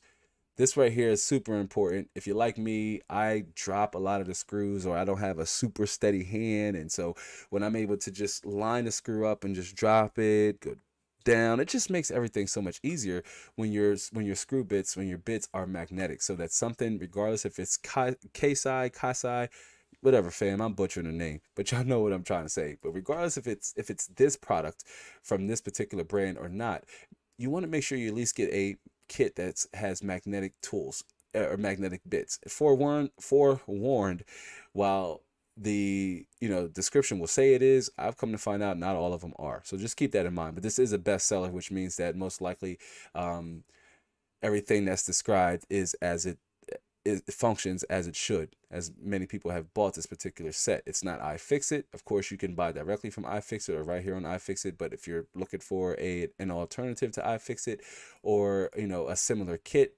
that doesn't cost as much, maybe you don't need 126. Maybe you're like, yeah, I mean, I'm planning on replacing or upgrade every once in a while, or I don't do it professionally, or I'm not that hands-on. But again, remember, this, as the title highlights, this is for your enthusiasts and new beginners as well. If rather you have no problem with completely taking apart your system to clean it, or you just want to take your data vac and just blow it out really fast. That sounds so wrong, but you get the point. And again, this is beyond just for PC. MacBook, cough, cough, cough, cough, MacBook. I swear the only thing Macs are good for is writing on, and I don't even use it for that. I did use an iPad before for all my notes and stuff, but I have an Android and an iPhone. I like my Android for all things non-business related, and I like my iPhone for all things creation and business related. But my Android is just kind of like I feel like a normal person when I'm using my Android. When I'm using my iPhone, it feels like I'm like in business mode, content creator mode, there all the time. And also, of course, if you want to service your consoles, because PCs, consoles have a purpose, but PCs have characters. But even in this toolkit, you could even possibly make some of your money back on this. If you have a friend that might need to take apart their Xbox, say, hey, dude, I don't have a screwdriver. I need a precision. I told you I can't say that word. I need a precision, whatever. Y'all know what I'm trying to say. I need one of these ones. I need this one right here, precision. I need a precision screwdriver set. I don't have one. Can I borrow yours? Yeah, bro, I got you this time. Hey, remember last time I let you use it? You're going to have to throw me something this time. Buy me a coffee. Or you can just help out, because you're a good person. But regardless, you have the tools to get the job done. You definitely want to make sure you have a precision screwdriver set. Now, on top of wanting to have a precision screwdriver set, because that is important, this segue right into what we talked about, and that's having the tools to clean your components, and that's for your sensitive components. And man, look at this picture here, like, whoo-wee. Whose computer look like that at home right now? Probably somebody probably somebody who can benefit from having a small cleaning brush kit like this one that's seen here, that as it highlights, excellent to remove dust. I use a similar one like this one. I tried to find the one I use, but I've bought it so long ago it's no longer available. It still gets the job done. It has more than six tools, or it says set of 7, but I only, okay, it is 7. My bad. I can't see. I can't see, and I can't talk. I can't say the words like precision, but um this kit here, especially good for cleaning your delicate, cleaning your delicate equipment and PC parts, not just for your computer. As you can see, there's other general household uses you can get out of having this set of 7 small cleaner brush kit. Now, I can't recommend this enough, especially for your keyboards, which stand fast, because we're actually going to go in another. We're going to highlight another tool that you should have, especially when it comes to cleaning your computer. Fam, listen, rather you are someone who wants to constantly upgrade your system, someone who wants to constantly take it apart and things of that nature, what you should definitely have, because there's one thing that you will guarantee that you will run into. Maybe not as much if your area isn't susceptible to like high amounts of dust, but there you will come a time where you find yourself needing to clean your computer and or its accessories around it, your keyboard, your gaming mouse, your headphone set, just your general area in general, but you get the point, right? Other parts of your setup, or you may need to get into, hard to reach areas that the data vac can't get into, regardless if it's cordless or corded. You may need to get down and dirty and really dig into it, okay, and get the scrubbing. And that's to highlight here. I mean, if your system is this dusty, family, what are you even? Do you even PC, fam? If you out here looking like this one, but I've seen it, and for those of you who service systems for other people, you may have seen it as well. I will say, when I cleaned Snow White, in that blog video I did, it didn't pick up as much traction, but in the blog video I did where I cleaned Snow White, she was pretty dusty, cuz, and I will say this, I use my cleaning kit, my brush tool, extensively, and I use it all the time, and it's for private use. I don't use it for other people, but for our systems, when I'm servicing like my kid's computer or my systems or Mrs. Mod's computer, I'll go right to my small brush set. As you can see, it's only $12.99. I guarantee the last video game y'all bought cost more than this right here. But what would benefit you the most? That game that you're going to get 8, 9, 10 hours of play. If it's not a service-based game, you're going to get your couple hours, your dozen or so more hours of game time in it, and you likely won't touch it again. You're going to uninstall it. That probably costs up to 3 times this amount. But this kit here, this is good value for your money. This is a good investment to make in your arsenal of tools, and it only costs you $12.99. This is going to help make sure you have, you can clean, you don't damage your parts while you're trying to clean them, because you don't want to brush too hard. You don't want to scratch the PCB if you're like cleaning your motherboard. Sometimes if you're trying to clean around your air cooler, it could be hard to get the data vac in there, and it could be dust like built up and really needed to be scrubbed away or brushed away. This tool set here could benefit you a great deal. It's another one of Amazon's choices, where I try to stick to Amazon choices. That means a lot of people have found value in this particular product, and it gets the job done as described. And it's a multi-use cleaner. It's for multi-use purposes. You don't just need to clean your PC with it. There's other general uses that you could employ or deploy this tool set in. But if you got a computer looking like this, you're going to want to start here, fam. Let me see. Cliff says, I gotta have my Torx heads for laptops. Yes, we're going to get to that in a second. So Cliff says, I just want to say, Lost Ark free to play MMO. That's a massively multiplayer online RPG. It's launching February 11th. I love to play with you guys. Think MMO with Diablo combat. Okay, I'll look into it. And gaming with the community is definitely on the docket, so I will keep that in mind. Even if it's part of the the master show, where we just get together and we also play games around this particular topic. Absolutely, I will check it out. Lost Ark. And Sparta Rule says, that's not true. They're awesome for video editing. That's not true. They're awesome for video editing. iPhone. Oh, iPhone. Okay, Mrs. Mind helped me. Mrs. Mind clarified. So yeah, I mean, and I agree. That's why when it comes to doing mobile content, like the shorts you see me creating and things like that, I do it from my phone. I don't do it on my Android. I definitely would do it from my iPhone, as the computing power is a little bit more robust for editing, and the camera is a little better as well. So totally agree there. I mean, iPhone, I've always said historically iPhones are good for business and creatives, while Android are for like mobile gamers and people who want more of a PC like experience mobile on a mobile device. Is you have a lot more leadway and things you can do on your Android that you can't do on your iPhone. It's a little bit more restrictive, but if that's not for you, then definitely, iPhone gives you more ability to create, especially on the go. I will say that. But you can also use this to clean your iPhone. If there's dust that builds up around the side and you want to, get down in that little crevice along the inside of it, or any mobile device, same thing for your laptop. It's extremely helpful, or even for your console. Oh, okay, Sparta Rose is talking about an iMac. Yeah, well, the M1 Mac Minis, especially like the more recent iMacs and Mac Minis with M1 chips. Yeah, if that is an ecosystem you want to stay in, then there are capable iMacs. You're going to pay that Apple Premium though. That's for sure. You're going to pay that Apple Premium, but I know a lot of photographers and other content creator friends of mine who stand by Mac. They don't follow and watch me because we talk about PCs here, and they all use Macs. But they are, especially if you want to stay in that ecosystem, then it definitely there are some options there. But yeah, your clean and brush kit, set of 7. Check it out. Again, you don't necessarily have to go with this one, but this is a good price to start out. As you can see here, there are others, and you may find some that may have brush heads that you're interested in, or maybe you might find one that comes with a case. There may be other factors, but this is a good starting point just to give you a general idea that it is achievable. And it's achievable at under 20 USD, 12.99. Again, we've bought games recently that cost more than this and won't be as beneficial to our setup. But throwing in your brush cleaning set. I almost said something else.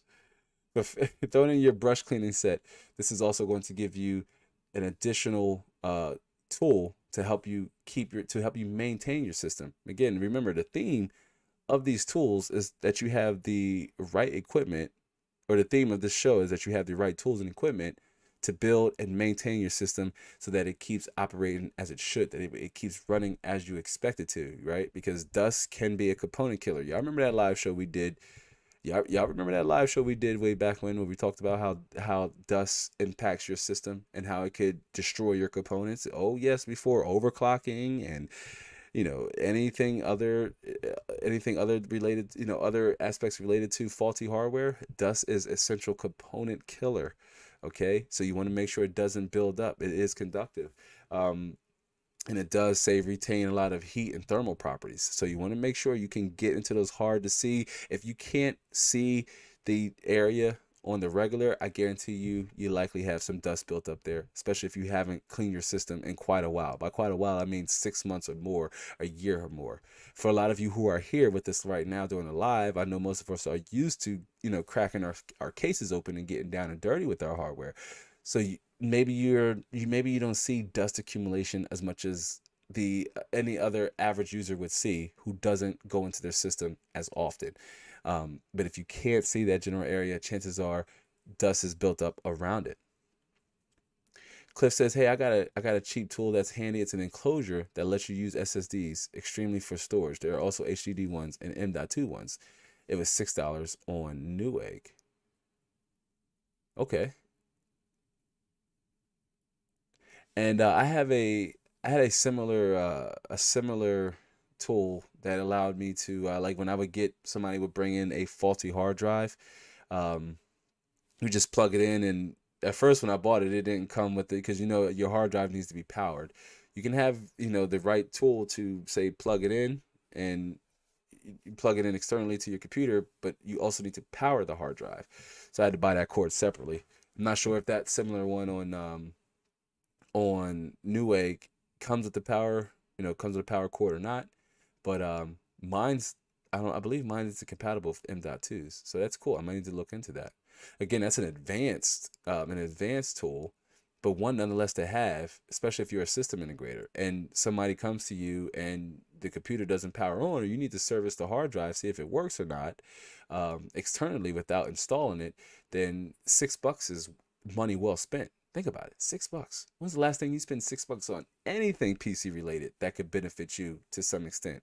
It's probably been a while. Okay, it's probably been a while. Maybe zip ties. Zip ties, which is so common. I didn't include zip ties, but which is a common, such a common tool to have. I mean, zip ties are relatively cheap. $5 for a pack. And Cliff says the HDD ones need external power, SSD doesn't. Okay, gotcha. Nice. Okay, so there you go. Yeah, I've only used mine for like hard drives. That's typically people say, "Oh, my computer's slow." I'm like, I think your hard drive's probably failing. And typically you can hear it with the hard drive, as you hear like a lot of tick, and you can just hear the drive. As soon as it starts making noises, there's there's something potentially going on wrong there. Good stuff though, Cliff. Thank you for sharing, man. Cliff's on fire so far. But let's see. Oh, wait. Nope, that's not what I want to do. All right. So we have. Oh, wait. So for the next tool, we have our brush cleaning set, right? Our next tool. This is one of my favorites, and that's my stubby screwdriver. This is the screwdriver that I keep a Phillips head on. While it does have interchangeable bits, which are always handy depending on, what the screw is. And mine's, you unscrew that little underneath portion there and just store them in that little housing inside of the screwdriver. But this screwdriver is especially helpful for when you're trying to get in places that you don't have a lot of space to operate. And especially if you need a ratchet based set or a torque based set, kind of like a torque based screwdriver, like what Cliff said, his torque base is one of his go-tos, and I totally agree. He says when he's working on laptops, and absolutely, when you don't need to make full rotational turns, and you can just make 90-degree turns, just keep going tight. You hear that satisfying and get that last little slightly tighten. It's just, I love my stubby screwdriver. It's extremely helpful because you may find yourself in situations where a normal size screwdriver might be too long to really get in there and apply enough torque and to really drive the screw home. It just other general usage. Again, this doesn't have to just be used for your system, and there's other uses for it around your house. This is one of the good things about these tools, is that it's just not reserved for your system, but you should have these if you care about maintaining any of your precious hardware, and in this case, any of your machines, because computers are machines, and they are like any other machines. They need to be properly maintained. In order to do that, like TMZ says, right, you have to make sure you have the right tools, not just having tools. No, you need to make sure you have the right tools. Now, having a small screwdriver, a stubby screwdriver, right, this is going to make sure you can access hard to reach spaces, and you don't have to worry about uneven torque. You don't have to worry about making full rotations. You can just make half turns, and you can just ensure that you're fastening the screw down to to the component, to the case, or if it's a case fan and you're trying to install it from an exterior, and you just go. And again, this screwdriver, under $20. Well, it is a little expensive if you saw what we got with the 121 bit 121 bit screwdriver set, precision. I said it right. Precision, with the 121 precision screwdriver set. But this screwdriver here can serve as your go-to for nearly all things associated with your system. If you need to bring out the big guns, then you bring out the big guns, and you use the screwdriver set that comes with, say, that Kasai screwdriver set that we highlighted earlier in the live show. Which, you're just now joining us, because I see we had a few more people roll in, definitely do be sure to hit the like button for me, fam. If you can't stay for the full duration of the live show, hit the like button for me on your way in or on your way out. Let's get this show out in front of as many people as possible while we're here live right now. And of course, after the show airs, Bad Habit is in the house. It's good to see you, Bad Habit. Bad Habit said, "What's up, homies? It's good to see you, Bad Habit." Welcome in, Bad Habit. Man, we're going over 10 tools essentially every DIY enthusiast and gamer should have, needs to have, and guess what? They are all under 20 USD. We highlighted different like direct light sources you can use, like a headlamp. Let me switch back here really fast. We went over like different direct light sources you can use, like a headlamp or a portable flashlight. We also went over, getting a precision. And I was laughing at myself because I couldn't talk. I was butchering the word. But you can also pick up a precision screwdriver set, right? Like a 126 in 1 precision screwdriver set, right? With magnetic bits for under 20 USD. We also talked about picking up a brush cleaning set to getting to those delicate areas, or to when you're trying to clean delicate components, or even if you're trying to get your keyboard free of the Doritos and the Fritos and all the Etos that's stuck down in your keyboard, and a little bit of crumbs that you've accumulated over the time. Because I think we all have that guilty pleasure, whether y'all gonna admit it or not. I think we all have that guilty pleasure of eating around our hardware and eating around our computer.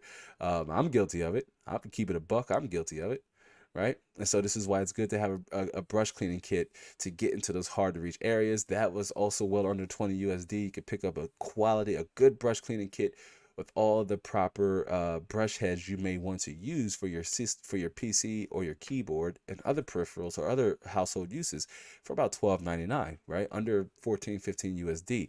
And then we jumped right over and we were highlighting the mini screwdriver. We were talking about how having a stubby ratchet screwdriver set, ratchet, a if you familiar with being ratchet.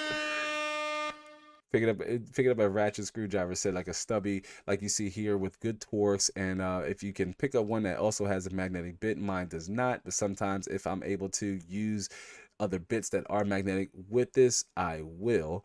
But having a small, a stubby screwdriver like this one here, I'm not even going to try to say that name, fam. What is that, like No Cry? Oh, look at that. Okay. If you pick up one like No Cry, like this one here, then you're good to go with trying to get into places that are hard to reach, or that are a little bit too wide or long in length, or short in length, that a standard screwdriver just can't get underneath of there and apply enough torque to get a good mold of whatever it is you're trying to screw down. Rather that's your AIO to the case, your case fan to the case, your power supply unit, which is on the outside, so you might be able to use any size screwdriver, or one of the tools we're going to jump into here next. But when you're working in the interior of the case, having a stubby screwdriver could really help you make sure that you are getting the job done properly. Bad habit, one of the themes of this show, like TMZ pointed out, having the right tools is important, or just as important, when it comes to owning a PC. And that is in concurrence with the theme of today's show: build, maintain, and enjoy. You have the right tools to build your system. You have the right tools to maintain your system. And that way you are well equipped to properly enjoy your system. You're not running into any issues. You're not running into any hurdles or speed bumps, which if you do, slow down, go over the speed bump, and then make sure you can get right back on going. But you can't fly over a speed bump, fam. You can't. The ramifications are going to be costly, first of all, quite figuratively and literally, if you will. You fly over a speed bump, the damages are going to be expensive. You slow down, take your time, go over the speed bump, then you're able to keep the ride going, right? So making sure you have the right tools is the highlight of today's live stream. Some of us have talked about, some of our favorite tools, and we've had, some members in the community here make recommendations beyond even what I have highlighted here. A lot of the tools I've highlighted here, though, are, I guess you could say, targeted.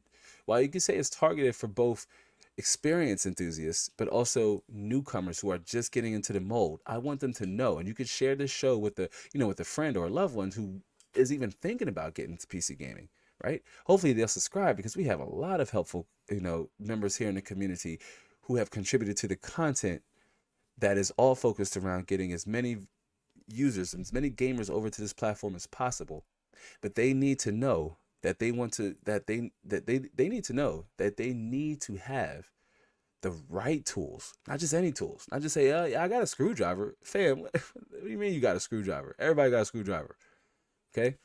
But is it the right kind of screwdriver? Does it have magnetic bits? Okay?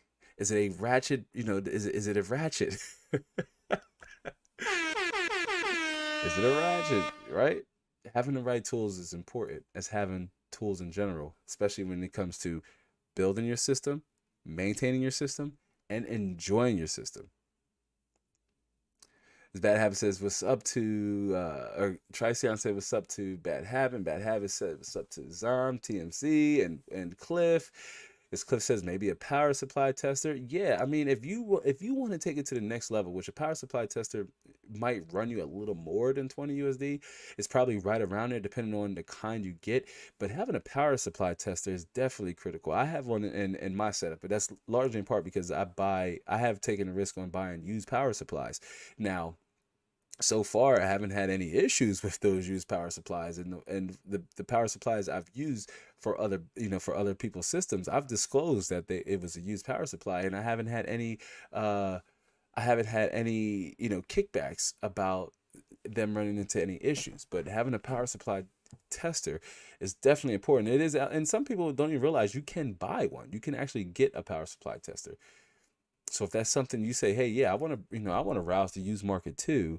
There's a tool I can get to actually, check to make sure that a power supply is good, or even if you suspect your power supply to be faulty and you want to replace it, it's also beneficial for you to invest in one, right? Take it to the next level. Trison says, sorry to leave early, but I got to finish a few things before I head to bed. See y'all. I will be present at the next stream. Yeah, I believe it's late for Tricyon as well, too. I believe it's probably like close. It's like after midnight for you, right, fam? I believe so.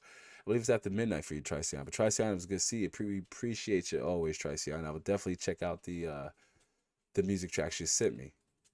And Cliff says, the motherboard speaker I mentioned earlier is cheap and could save you headaches.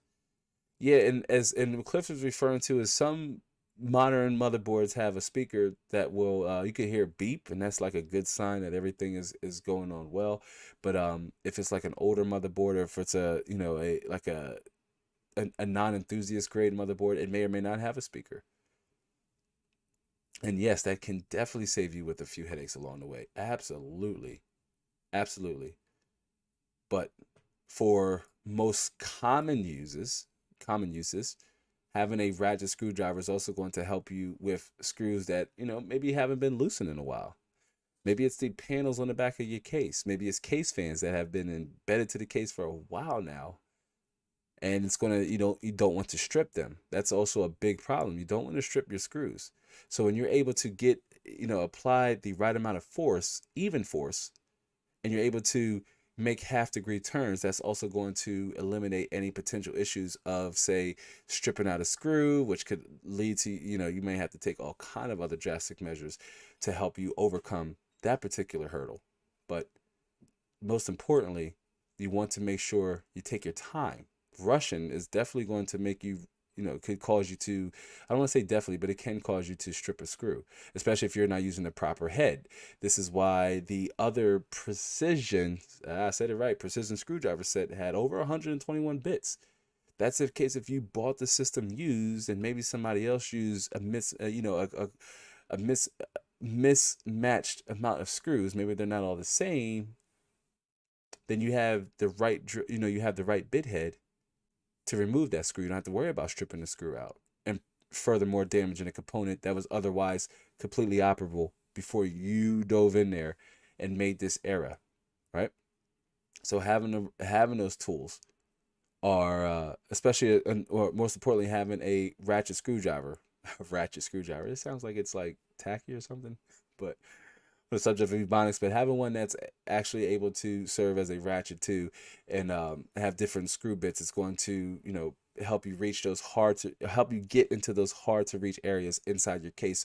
Most importantly, when you're working inside your case and you need to remove any of the internals there, say, the graphics card thumb screws, or the AIO screws of your cooler, or if your air cooler, doesn't require you to have extended drill bits, which we're going to highlight some of those as well. You want to make sure you have a or a robust option of screw bits. That way you can be prepared for any screw that may come your way. I have to put it that way. Eclipse says about the power supply thing. I remember some time back hearing that so many people automatically want to blame the power supply when they have actually a very low failure rate. If you sent your power supply back for RMA and they found out it wasn't bad, they would charge you for the shipping. Ooh, and all that. So being able to verify testing before you send it back may at the end of the day save you money. Yes, absolutely. Saving money is what we're all about here. But I totally agree. Most people they immediately go to their power supply being faulty when that's actually not the case. Maybe it could be something as simple as an improper connection that's causing the anomalies that you may be experiencing with your system. Is it cutting off randomly? Is it you're doing something specific? Dang, y'all. If you're doing something specific, like for example, it may be fine when you turn it on, maybe fine open up a browser, but the moment you go to render a pixel, do something graphically demanding, maybe maybe you get some weird artifacting, or maybe you get a blue screen, right?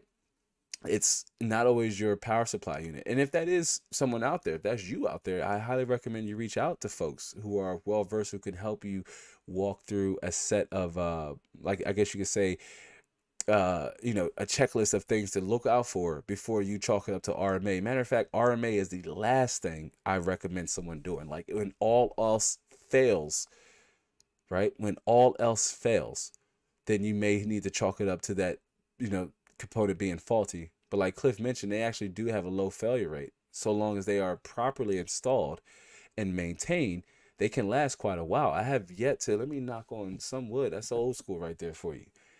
But I've yet have had to replace a faulty power supply unit. The only power supply unit we had to replace was the one in the Sparta Rules build. That's just simply because it just didn't fit in the case, right? But there was nothing wrong with the power supply unit as I tested it outside of the case, which is something I recommend. Anyway, build your system. Not everybody does it, but you should build your system outside of the case, get everything hooked up, at least make sure you can power on your system, jump into the BIOS, make sure your BIOS is your BIOS is reading your SSD, your graphics card if you're using a dedicated card, your CPU temperatures, everything looks good with your cooler installed. You want to make sure those things are all taken care of before before building inside of your case, and that way you don't get all the way into that part of the process and your power supply is faulty. But again, they typically do have low failure rates, especially when you're going with a PSU, a power supply unit from a reputable brand. I don't want to name any specific, but for the most part, EVGA, they have really reliable power supply units, and they have some of the best warranties. I believe their PSUs have like a 10-year warranty or something like that. But again, EVGA doesn't pay me to big up their products. This is just based off of my experiences with EVGA power supply units. They are extremely reliable. But I totally agree with WSAD Moose and Cliffs. That could save you a lot of money if you're able to say test your power supply unit to ensure it's not something else that's causing your system failures. And if you send it back, and even the retailer may charge you to put it back on the shelf. It's like a restocking fee. So to avoid that, you want to make sure that RMA is like a last resort. Like you've checked every other possible avenue you could, and you consulted with other experienced builders to help you along the way. Then you could chalk it up to possibly that piece of hardware being faulty. But that's the last step again that I recommend one would do. So we talked about having having your stubby screwdriver set. Just a quick tool that I want to highlight here, because this has definitely saved me in other scenarios, and it's not expensive, okay? And that's having a 6-inch long or extended bit screwdriver set. A little expensive, no, $20, but you do get what is this, 8 or 10? You do get 10 of them, so you get different Phillips head bits. But there are some air coolers that require you to have an extended bit that you can't reach the screws with, say, the stubby screwdriver we just highlighted. So it may require you to have an extended Phillips head bit, and if you may want to have one in your arsenal in the event that you may need to, say, maintain your CPU cooler. What may you need to do in that scenario? Well, you may need to replace your thermal paste, right? That's something you don't need to do often, but every couple, maybe 6 months to a year, it's still good to to check on it just to make sure it's even and not dry and just kind of like losing its losing its thermal, its thermal velocity or whatever it's called. But most importantly, some of the signs you would notice is that you start to see higher than usual CPU temperatures. That's typically one of the first signs that you may see, that you may want to consider, cleaning out your air cooler, making sure that the radiator fins are free of dust, replacing the thermal paste, just making sure the socket is clear, and you could actually see a significant drop in temperatures by doing so. Now, having a long Phillips bit is especially important for that process. I typically don't find myself needing one unless I'm working with, say, like a Noctua cooler, or what I believe is one of the Cooler Master air coolers that requires you to have an extended Phillips bit. You just can't get down there with an electric screwdriver or even a Stubby. It's just not enough space, so you need that extra length. And also, when you're fastening down your motherboard to the case, it's also good to have, as you can just drop down and get a good sight on the screw. You can still connect it to your Stubby screwdriver. You're just not using one of the smaller screws, and you're able to really get down there and ensure that you're getting you're tightening up the cooler evenly, and you're still loosening it up evenly. Because if you're pulling from a rising system, that's very important that you pull even and you loosen up the screws in a star-like pattern, kind of like if you're taking a tire off a car, you do it in a star-like pattern. So having a Phillips extended Phillips bit is going to help you install an air cooler, install your motherboard, especially if you are like me and you drop a lot of tools. Yeah, you can get a magnetic bit, but sometimes trying to get it down there is a little tricky, because the closer you get to the thread, the screw likely wants to fall. But with an extended bit, you don't have to go all the way in there. The screwdriver bit will do all the legwork for you. And Bad Habit says, whatever we build, we'll be able to run Crysis 4. Yeah, so I saw that, fam. I saw that Crysis 4. I saw that. And while we likely need, there's another game I have in mind for the pop-up series. You got to create some content for Crysis 4. I like the original Crysis. I played 1, 2, 3. It was one of the first games I said I wanted to play in 4K when I got back into modern gaming was Crysis. And I had it on EA. I had all the Crysis. I played them all, and I'm actually interested to see what the Crysis 4 story brings. But you're right. I'm like, will that meme pop back up? Will the new Can It Run Crysis meme pop back up? But yeah, as Cliff says, Crysis out. Yeah, there's like a teaser trailer for it. I'm not sure if it showed anything, but there was an official teaser trailer for it that I saw IGN posted, and I'm like, what? Crysis 4? Are you for real? Out of all the games to get hyped for, Dying Light 2 is one of them. I'm like hyped for as a normal consumer.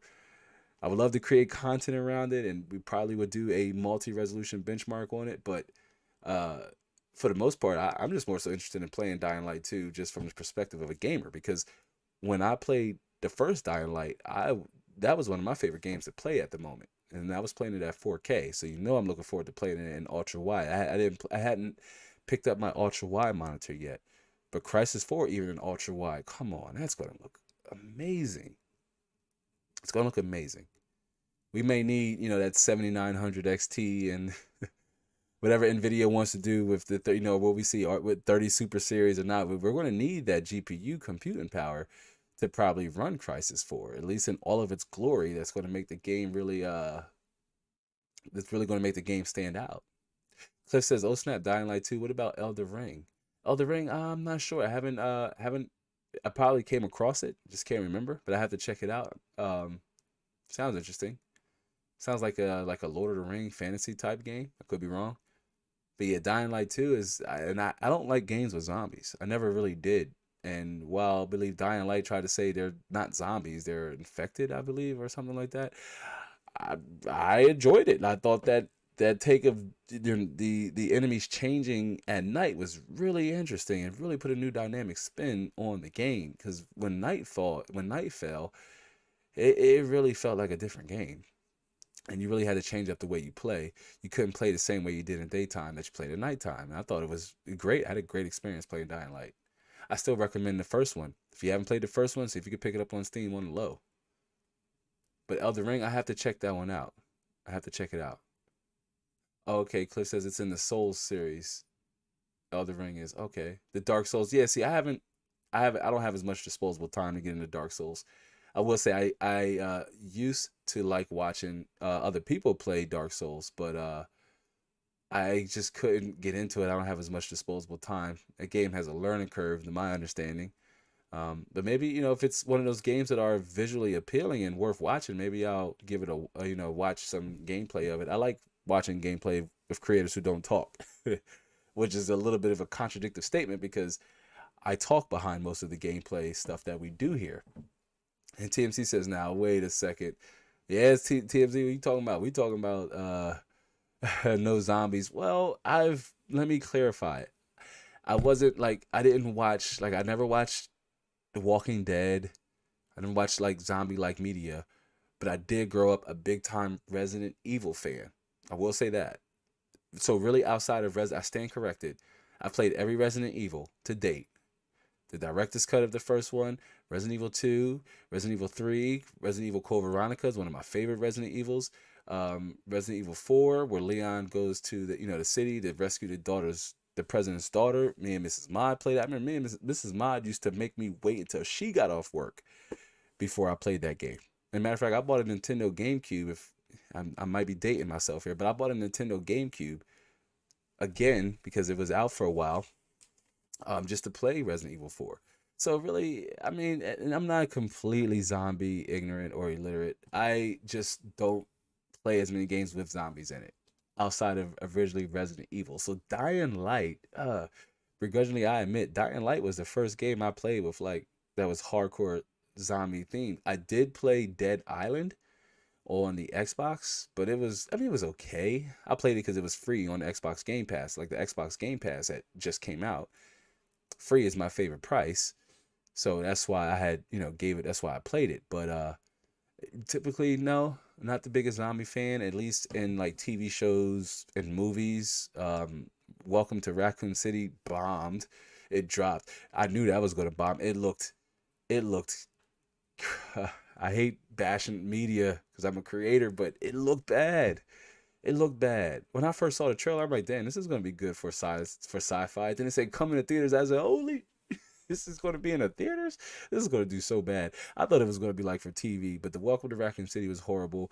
Me and Mrs. Mod, we did see some of the Resident Evil, the non-canonical Resident Evil movies in the theaters, but even some of those became like lethargic as more and more came out, and I just became tone deaf or visually deaf to that content. And I just never really got back into zombie based stuff until I played Dead Island and I played Dying Light. Then I was like, oh, okay, this is pretty cool. More so Dying Light. I really liked how they did the zombies there. Cliff says, dude, there are some Korean zombie shows on Netflix. Train to Busan. I heard about that. I heard it was good. Now Train to Busan. I heard that was good. Alive, never heard of it, and All of Us Are Dead. I believe I heard of that. I did try Zack Snyder's zombie movie. What was the name of it? Somebody help me out in the chat. I can't think of it. And it just really wasn't for me. I'm like, zombies that are like having babies and they're like, forming little countries. And it was just weird. His concept was weird. But yeah, I just can't do it. I just can't do it. But when I'm playing a game though, I like it. Cliff says Korea is making the best zombie content nowadays. Right. I wonder if there's it's good that they're actually getting an opportunity to put it in front of a large online audience like Netflix. So kudos to Netflix for even giving those directors a chance and giving them an opportunity to, share their creative vision and show them that they can put together a well-put show about zombies too. But really, for me, it stops with the games. With TV and other media, I can't get into it, y'all. It's not for me. This is not for me. Oh, and Days Gone. You know what, TMZ? Thank you. Okay, I will say Days Gone is another one I did want to play. I will say that Days Gone is one I still want to visit and get down in and play. Days Gone 2, I know that's like a zombie game. And The Last of Us. Damn, how can I forget The Last of Us? Hold on, fam. The Last of Us I played too on PlayStation. PS4 when they had remade it. That game was just an incredible game. It could have been Aliens and it still would have been good. Okay, but The Last of Us those weren't really zombies either. I believe they called them affected or something to that extent, but they were essentially zombies. Okay, I don't care how you want to word it. They were dead humans needing to consume live flesh. So yeah, Cliff says get your derriere on Days Gone. I know, I need to, and I've bought it, and I just never installed it. But I did buy it when it was on sale on Epic Game Store. It's just so many other games came up, and of course, got the God of War is on PC, and I maybe wanted to play that as part of the pop up live show. But I have another game in mind that might be a little bit more entertaining for y'all to watch me play. Kind of like Alien. It's kind of like Alien Isolation. Um, but that's cool, TMZ. So live down the street from Ben Studios, who did Days Gone. That's pretty dope, man. I wish see there aren't like large developers like that, at least that I know of, in between the tri-state area where I'm at, between the Maryland, Virginia, PA general area, at least off the top of my head. But that's pretty cool. Days Gone, while it looked like a spinoff of The Last of Us, I heard nothing but good things about it. So when it came to PC, I was like, oh, cool. Okay, I don't you know me, I'm not, Lab, I'm not buying a console just to play, a console game. It's just that's not for me anyway. But Cliff says, dude, an ultra wide field of view and graphics max. Chef's kiss. I bet it is. I bet it is. Cliff, I mean, we're avid ultra wide users. Damn near all the games I play look good in ultra wide. Yeah, it could look good graphically. Like the game might even look good at 1080p. The game could look great at 1440p. But man, it's just something about ultra wide that just gives just this different, visual satisfaction, if you will. It just adds to the main course. It just adds to the dish. Like you said, it just makes you want to put that chef's kiss on it. Yeah, but I know Days Gone probably looks great in ultra wide. God of War 2 and Dying Light. While again, I played the first one in 4K. I didn't play it in ultra wide, so I'm looking forward to playing Dying Light 2 and on 3440 by 1440p. Absolutely. And TMZ says Days Gone area is all around me. Nice. Days Gone area is all around me. Oh, okay. So like the area they based the game off of, like the wooded, like the wooded environments. Is that what you're referring to, TMZ? That's pretty dope, fam. That's pretty dope. All right, good stuff. All right, let's switch over here. Jump back into the conversation. We were rounding out with having a extended screwdriver bit for installing your motherboard, installing your air cooler. While 10 may be a lot, and maybe you find yourself needing only one or two, it's still very much good to have. It's better to be ready and not need to get ready. It's better to be ready. The next tool that I keep at least more than one myself, and that's just having zip tie cutters. I go in on the cable management when I'm doing it, rather that be for a client build or for any of my system. Like I find peace and solitude and properly managed cables.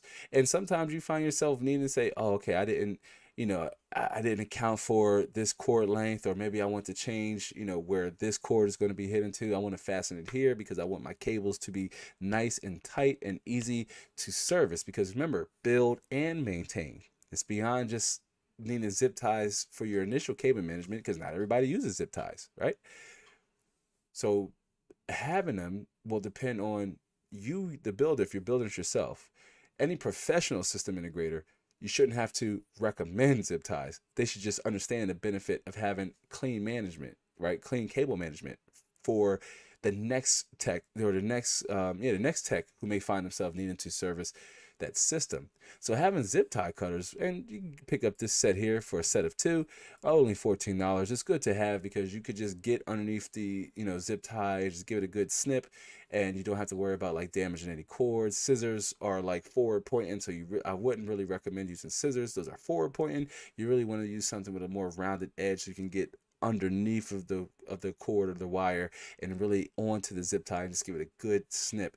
These are extremely helpful for tackling that, and of course, again, serve other multi-purpose uses. But it's $14.99 for the set of two. You can actually pick up other sets with like other needle nose pliers. You could just pick up a set of one. If you say, hey, I only really need one of those, lab. Yeah, I probably should use some zip ties because I want to take my system apart more than once, or I need to service. I have maybe a lot of fans in my system and I want to clean up the cable management, but I'm not quite sure how to go about it. Or you want to clean up somebody else's cable management mess.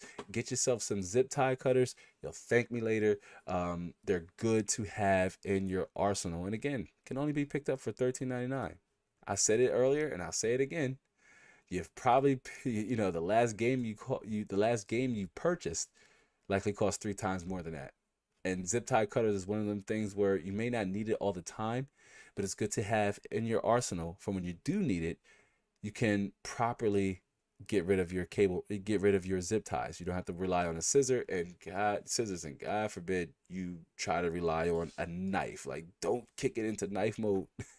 Don't get a knife. Again, if you're rushing through this process, you're only increasing your chances of making a critical mistake. And with working with computers, a critical mistake is a costly mistake, right? You don't want to accidentally cut the CPU power header for your AIO if you're trying to get the zip tie off of it that's somewhere aligned to the case. Or same thing with like your case fan or a SATA cable, or even your power supply cables. Like, you don't want to take a knife to it. Knives are also forward facing, so if you're trying to jam the knife in and cut up, you can cut yourself. You can damage your wires. You can damage like I said, you can cut yourself. So to properly having the right tool to cut your zip ties, grab yourself a zip tie cutter. Good for cutting wires if you need to as well, if you do other things related to electricity, like if you're an electrician. But super affordable, $13.99, and this one comes with 2, family.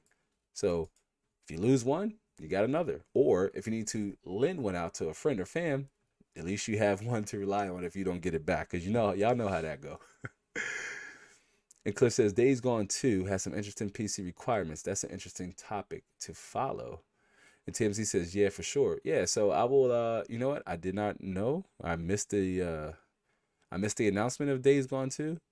I will check that out. I wonder if that could be attributed to, say, a change in the engine that they're using. May require more CPU power or more GPU power. So maybe that's why the PC requirements are, like you say, are interesting. I could be ignorant. It could be interesting in terms of they've decreased or they've increased. But depending on what's changed with what's running the game, it could be a reflection of said changes, right? I will look into that though, to kind of like, compare and contrast. And then, so we talked about zip tie cutters. We're going to briefly discuss, because we talked about data vacs and, having an electric blower, how it's more economically friendly. You can get more than one use out of it versus, say, going with canned air.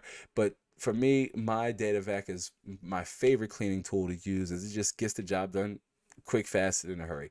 But what I like more so about this one is that it's portable, so you can use it, and you don't have to worry about it being plugged into the wall or to your surge protector. You can use it in your car. You can use it more sparingly around your setup, get behind your monitor, get really inside your case. Your keyboard, as this one here is designed for a little bit of, or a wide range of different uses, right? Laptop, piano. Who still has a piano in their house? But a piano, computer, car. Mostly these 2 areas here we use ours for quite extensively for the computer and car. Multi-purpose use is better than going with canned air, more economically friendly than going with canned air. And I can't stress this enough, fam. If there's any tool that you consider getting, our replay fam and our, most of you are here with this live. Some of you have a lot of these tools that we're highlighting. But if you don't, and you feel like maybe you don't need any of these tools that we're highlighting, if there's one I can't recommend enough, that's going with a powerful, as this indicates, because you want a good push to remove as much dust and other debris, crumbs, because we talked about those of us who like eating in front of our setup. That's me. Maybe it's just me. And maybe if you have a makeup bag, no judge here, fam. Okay, but there's other general usage you can get. The one I have, it costs a little more because it had different brushes, but really I found myself only using the brush that's similar here, where it's more like a funnel, and then also just your standard, brush for getting inside your keys, or just getting inside like your GPU fan, and cleaning out your other components. I can't recommend this tool enough. You can pick up one maybe a little over 20 bucks with taxes, but again, it's under 20 USD. And this is especially a worthy investment to your setup because it has multiple uses. It's going to help you keep your system clean, right? And you don't have to rely on canned air, which could also spit if it's not, if it's at an angle. If you're not spraying evenly, it can spit on you. But having a data vac and electric blower, definitely, I definitely recommend you have one in your arsenal. Okay, if you have a screwdriver, sure, go with the light, sure, with like a flashlight, a headlamp, extend a bit. Maybe you say I don't need that. A cleaning brush. I recommend a cleaning brush, even though this has one. It's good to brush out your system. Get all the dust from all those hard to reach places. Lean it over to the side. Take your data vac like here. Shh. It doesn't sound like that. It's much louder, but shh, blow it out, and you're good to go. As TMZ says, I don't have this. Looks interesting. Yeah, absolutely. I mean, again, $19.99. Well worth it if you got like a couple bucks to spend before you buy your next game. Look at your PC and say, hello darkness, my old friend. You looking at that dust. Yeah, you might say, you know what, I need to I need one of these. Sparta Rules says, I'm guilty. LOL. There you go, Sparta Rules. Grab yourself one. You could probably you find one at your work, right? You could probably get a good discount on one. TMZ says, yep, I don't have this. Looks interesting. Definitely it's worth the money. And Cliff says, I gotta run, fam. Gotta grab some dinner, then jump on some Halo. You guys rock. Now, you guys rock, man. Round of applause for you, the audience, really fast here. You guys rock. And Halo is a game I gotta play. I'm a big Halo fan too. Love me some Halo. But no, you guys rock, in all seriousness. But Cliff, man, we appreciate you being on. Thank you for being a channel member. And we will definitely, talk over in a Discord. I'd love to talk over. Discord is our private, conversation house, and we can talk about whatever we want there, so long as it's appropriate and not illegal. But we can talk about anything we want over there. So yeah, definitely keep a lookout for the that channel member show that's gonna launch last week, y'all. If you're not a channel member, quick shameful plug.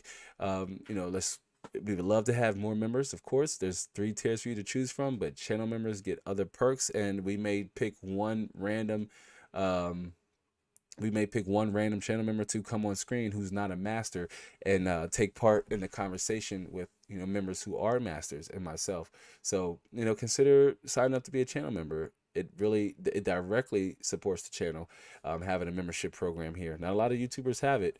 And I think they're scared with like offering exclusive content, but it is what it is. I want to make you guys part of the show. I did an Instagram post where I said I want to work with the channel members for the channel members, and that's real stuff. I was watching another creator live stream, and he asked somebody in his audience who was kind of trolling. He says, "Hey, are you a channel member?" "No, you're not a channel member, so I don't work for you." And I said, "That's true. I feel like, yeah, I work directly for our channel members. They contribute to the show. Of course, you guys watching and being here is super helpful, and I definitely appreciate you guys. But to get exclusive content and what have you, consider signing up for a channel member as low as $4.99. But if you want to spend, you put your money where it's a little bit better spent and could get a little bit more value in long run, definitely consider picking up a mini vacuum cleaner. Okay, this is going to again help you get rid of those dust, those hairs, all those things, and really good for keeping your area dust free and but maintaining your setup and your system. Can't stress that enough. Again, the theme of the show is build and maintain, and all of these tools so far still coming in under 20 USD, some of them being under $13, $14, and some of them we highlighted under $10. So definitely give that a look-see. And I just want to remind everybody, replay and live, that these links will be in the pinned comment section after the live show and in the description. If you want to pick up any of these products or give them a further look-sees, they will be affiliate links. Just another way I earn a small commission or small kickback at no extra cost to you, the viewer. So definitely give those a watch, and then give those a look-sees after the show. Then the next tool that I recommend, this is my favorite. That's my Black & Decker. That's my electric screwdriver. This thing just knocks out a lot of the work depending on what I'm doing. When I'm installing, fans on an AIO, on the radiator, or fans on a case, or my power supply, screws that typically require more than one turn to get it in there. I mean, this thing just blows it out of the water. I cannot recommend this particular screwdriver enough. You can use just about any bits with it. Some of the ones we walked through, even that extended Phillips bit, you can use that extended Phillips bit with this Black & Decker screwdriver if you needed to remove your CPU cooler and you didn't want to like have to worry about making full rotations. You can just use your electric screwdriver. It charges fast. This one, the one I use, has a flashlight on it, which is super helpful. I'm sure you can have your headlamp, but if you have your headlamp as a direct light source and your screwdriver has a direct light source, you're just improving your visibility. And again, that's going to help you avoid any potential mistakes. But I love my Black & Decker cordless handheld screwdriver. It's like, it's one of the tools I constantly look for when I'm getting started. I'm like, all right, I need the cordless. It's good to have my Stubby just in case if I ever need to, just like, do a quick maintain a system in a quick manner, just like replace a case fan or something like that. That's great to have my Stubby on deck.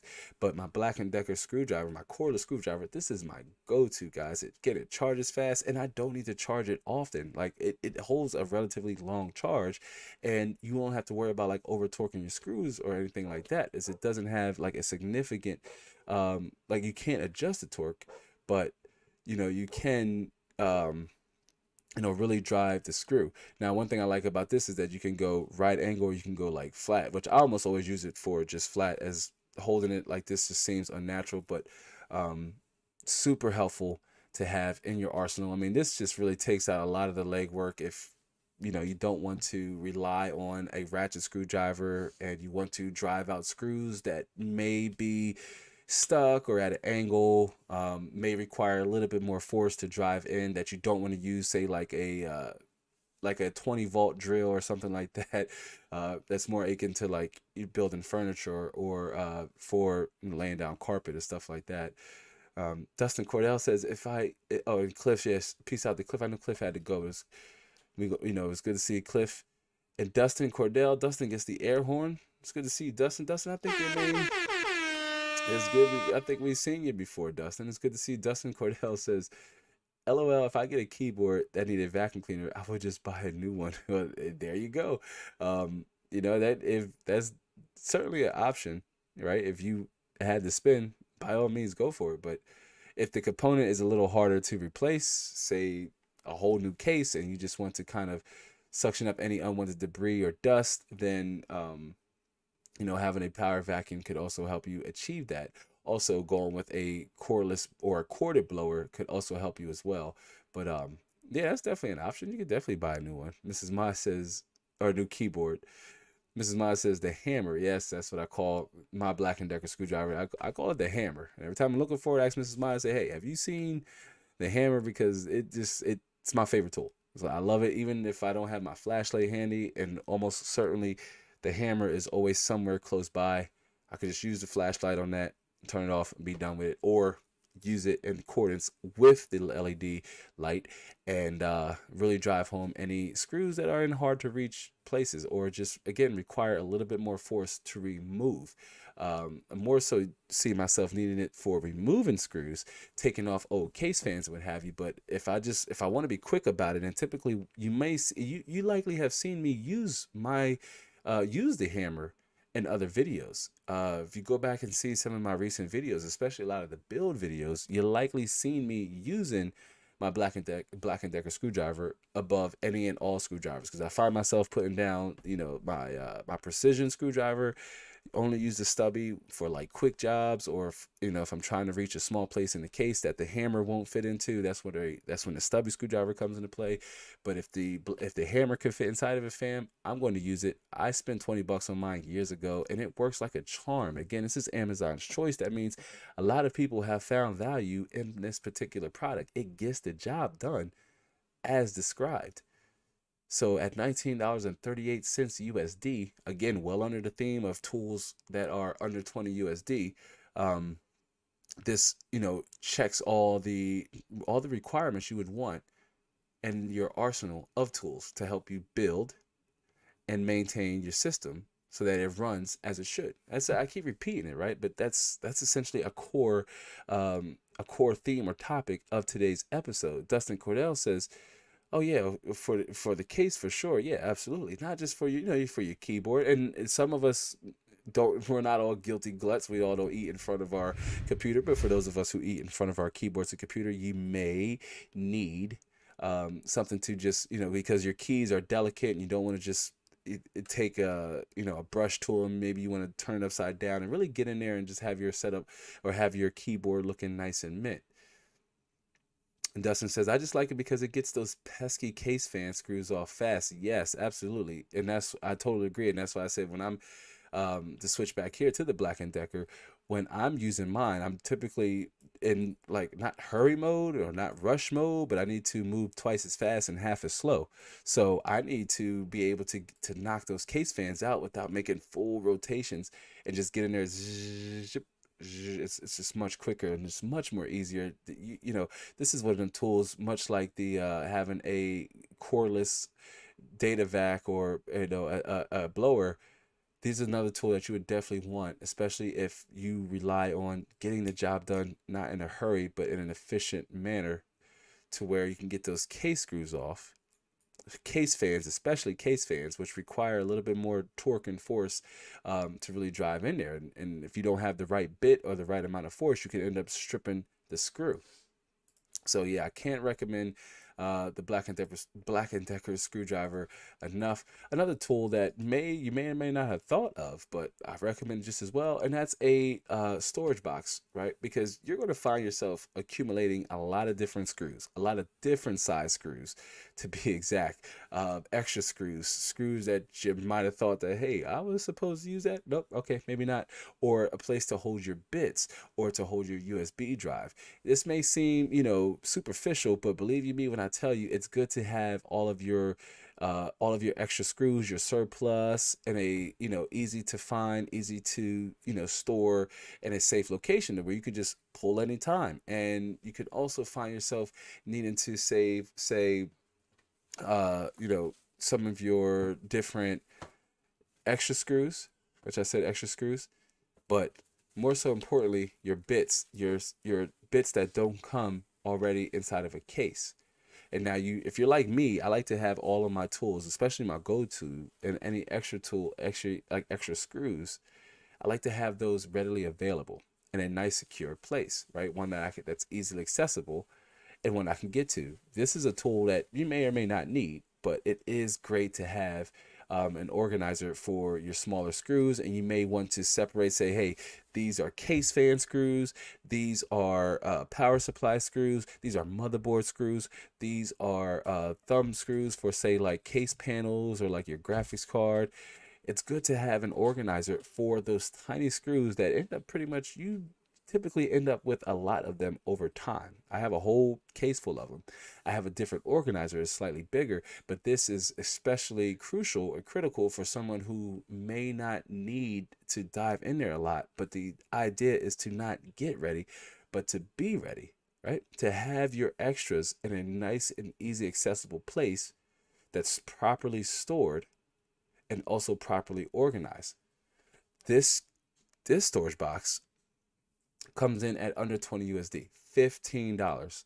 Again, you probably bought a game that, unless you caught it on a Steam sale, you probably bought a game that cost twice as much as that.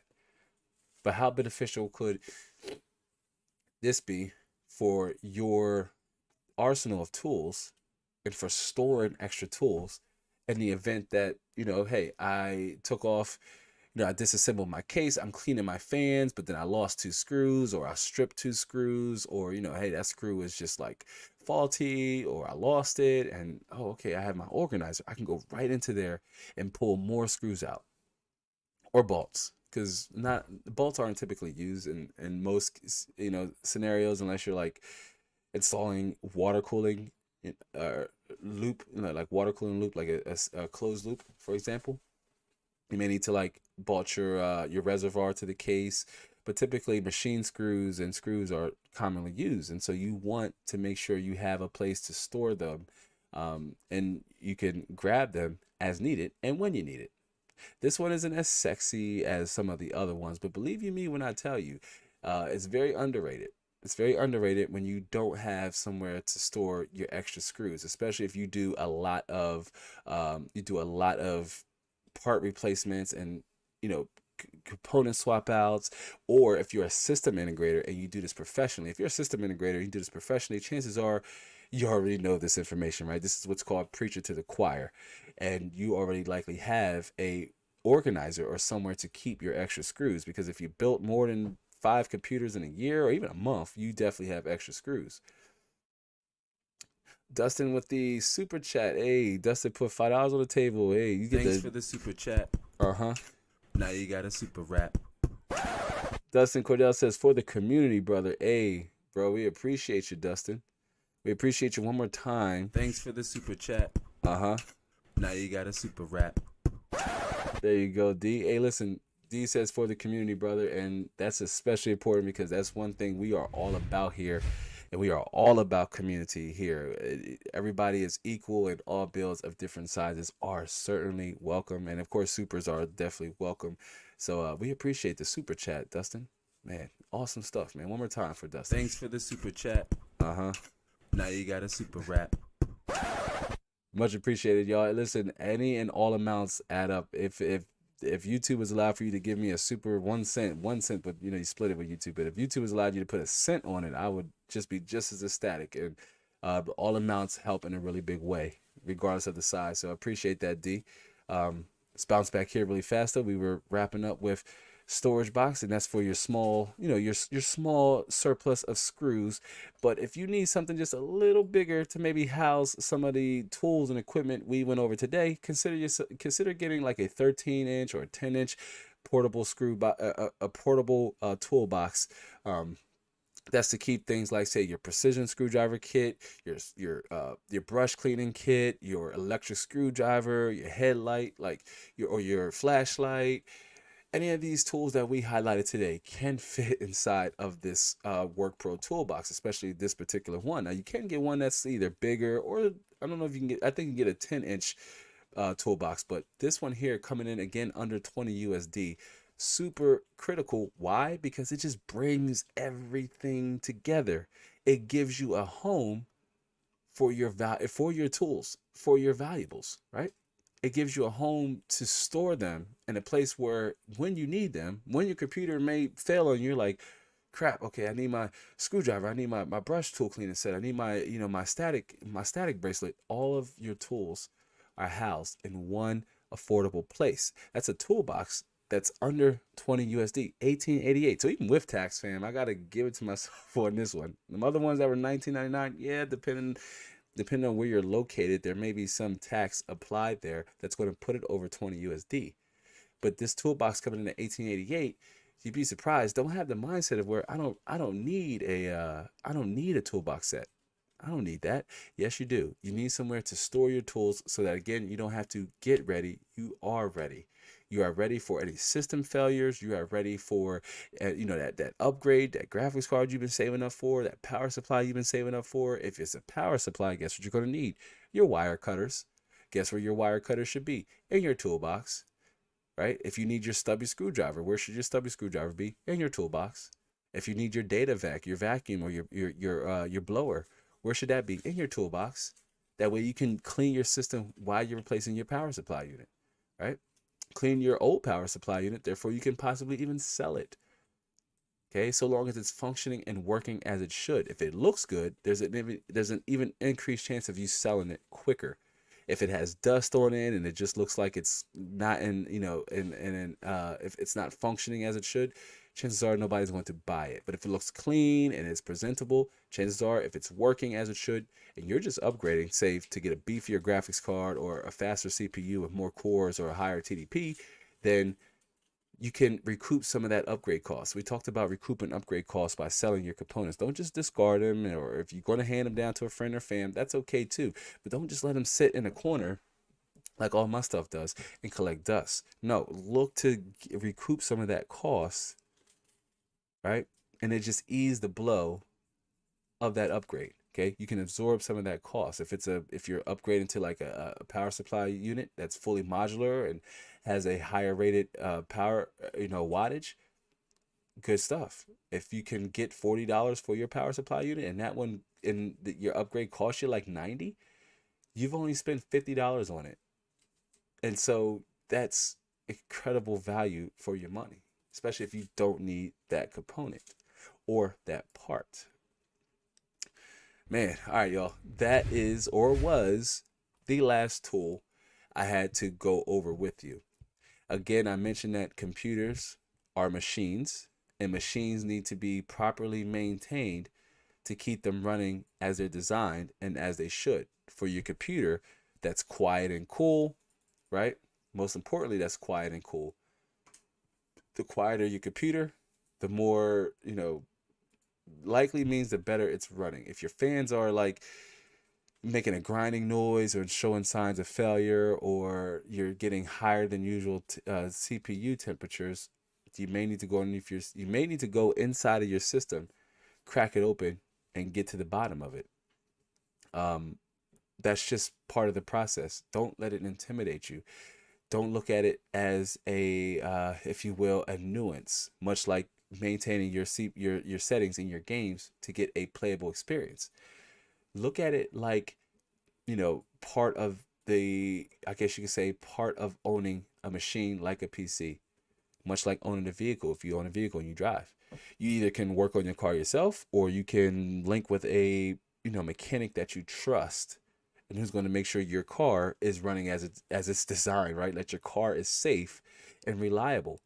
You most importantly want your PC to be reliable, especially if it's if it's part of your workflow. If you work from home and you also game on it, or you're a content creator yourself, right? You want your machine to be reliable. Of course, you want it to be safe. Keeping it dust free is one of those things you can do to ensure that it's properly running.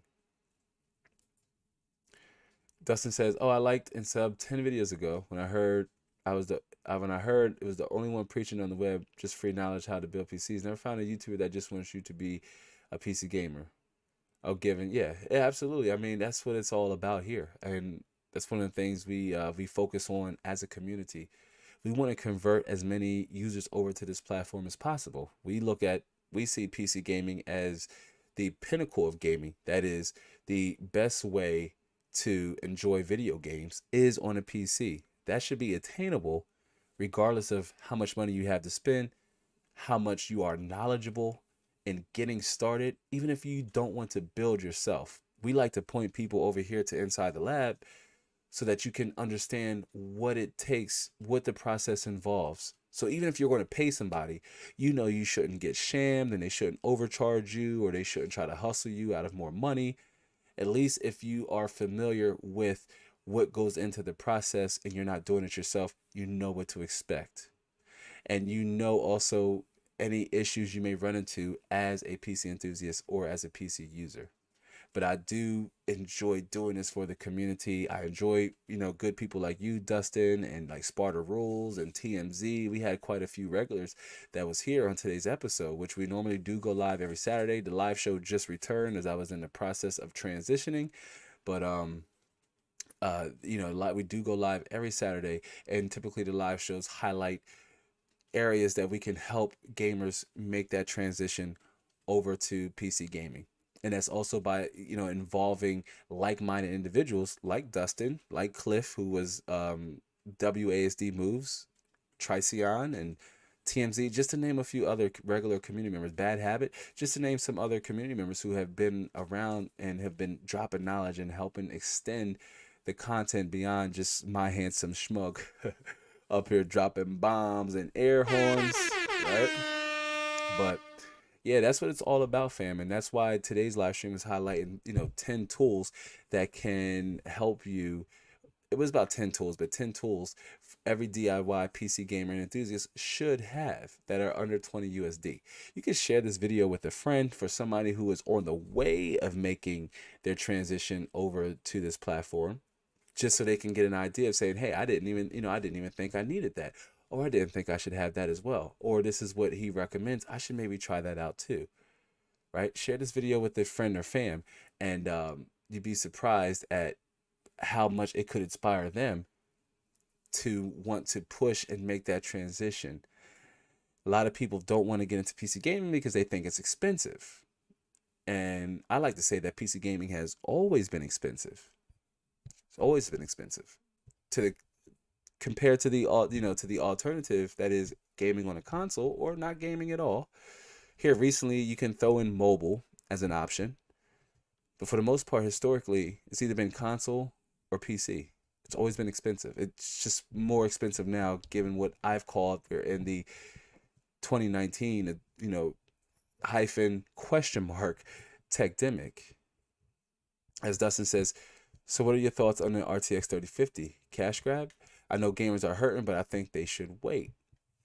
I think that, you know, I think that the RTX 3050 has released at an awkward time, much like the 6500 XT, which has a little bit more significance in the, I guess you could say $200 GPU market, sub $200 GPU market, if it's found at MSRP.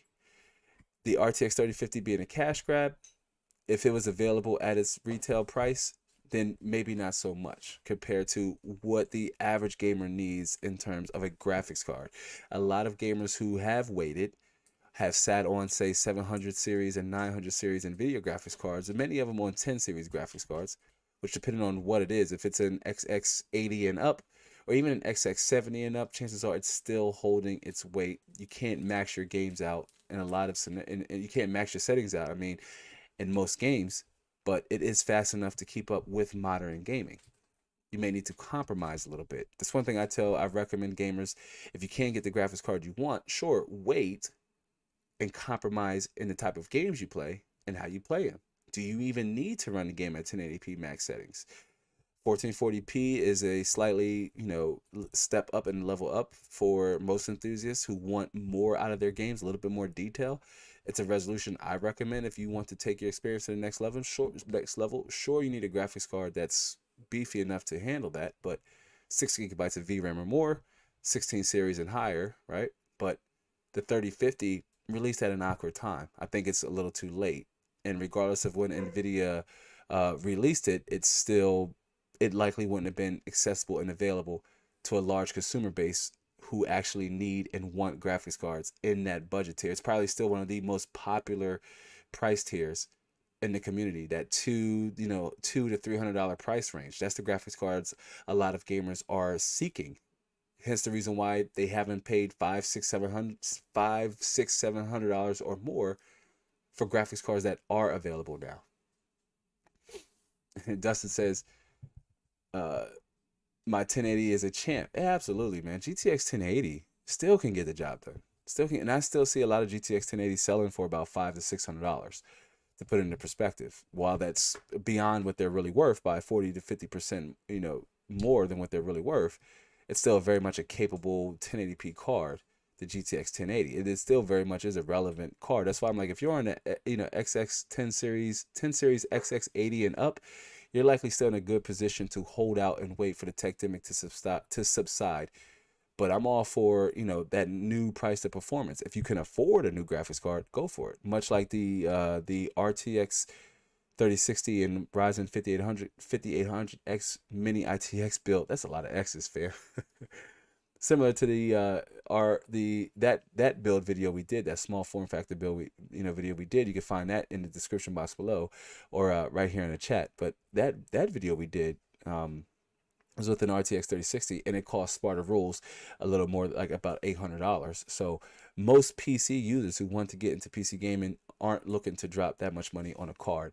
The RTX 3050 and the RX 6500 XT are more likely in their price categories, in their price ranges, especially for cards that have access to newer features like Fidelity, FX, and ray tracing and DLSS and anti-lag. We mentioned some of these earlier with Radeon cards picking up these newer features. And this is why maybe those gamers who are looking to either upgrade for more, maybe you're even on integrated graphics, but for gamers who are looking to upgrade to get more out of their games, those cards are targeted for them. But will they be available at that price point? Man, we got a video coming up that highlights that in a very documentary X-like form that I can't wait to drop. Dustin says, so 12 400K or Ryzen 5600? That's a good question. I would lean a little bit towards the 5600, simply because it has a slightly more affordable upgrade path on the AM4 socket. It depends on how much CPU, computational power that you need. What are you doing that would even require you to say need 6 or more cores, right? As Dustin says, I really like that price on the 12400, but the Momo price for the 124, yeah, but yeah, and that's why I said that I would lean towards the 5600, simply because you could buy the CPU, you could pick up, maybe we talked about the used market. We like to talk about the used market here a lot. You could pick up a X470 motherboard, or an X570 motherboard, if it doesn't have the right BIOS update, and it won't cost you as much, but you would get similar performance, right? I would definitely go with the 5600X. As Sparta Rule says, yeah, 5600X for sure. That's why I would lean a little bit towards the 5600X, simply because of the AM4 socket could take you a little further than the 12th generation socket. But it really could come down to one's, use and what you really need your CPU to do. But all right, family, well, excuse me, sorry about that. I have to wet the whistle here a little bit as we wrap up. I just want to give out closing shout outs really fast here. Let me start off with Sparta Rules 1993. Again, Sparta Rules being a channel member air horn for our channel members. And I know we lost a few soldiers along the way as we closed out here, but if you're still here rocking out with me, do let me know. And Dustin, I would love to chat with you more about questions like that as we kind of wrapped up the show. Join our Discord. If you haven't checked right now, it's accessible to email insiders or channel members. So if you want to gain access to our Discord, which is essentially like a 24/7 flowing conversation amongst many of the community members you've seen here, consider signing up for our email list. You can find that in the description box below, or probably somewhere here in the chat. But consider signing up for our email list and or becoming a channel member, Dustin. And that way we can keep conversations like that constantly flowing. And I love talking PC gaming and just about PC hardware with the community and those who support the channel, especially those who support the channel. So definitely consider, extending your participation a little bit further, D. We'd love to have you over there, right? But let me give my closing shout outs really fast to Sparta Rules. It's a round of applause. It was good seeing you, Sparta Rules. And for being a channel member, Dustin, of course. Dustin, again, thanks for the super chat. I appreciate the support. Shout out to our moderator, TMZ. TMZ, you still here with us, TMZ? Let me know. It was good seeing you as well, TMZ. TMZ always showing up with their support. Let me see. We got to keep the round of applause going for WASD Moves, who had to leave the cliff. Always showing up and sharing his helpful information. The bots, of course, tried to slow things down, but one or two monkeys don't stop the show. Let's see. TMZ, Bad Habit, of course, Bad Habit. Shout out to Bad Habit showing up and always showing support on the content and live and replay. So definitely Tricion as well gets a round of applause. Tricion, let me see. Let me go up here. Sparta Rules. We got Sparta Rules. Let me see. Han, Mike popped up all the way from Shanghai, China. It was good to see Han Slow-Mo. Shout out to Han Slow-Mo. Let me see here. Let me go up. I think that's Thunder, of course. Thunder, my son Thunder. Thunder gets a round of applause. One of my children is showing up on a show. I just dated myself a little bit there. Yeah, I have kids who was on the show. Butter as well, one of my kids. Shout out to you, Allie, and Z-Fluent, Zion always showing up and supporting the show and everything. Yeah, man, I support you guys, and for just coming up and supporting the content. I really do.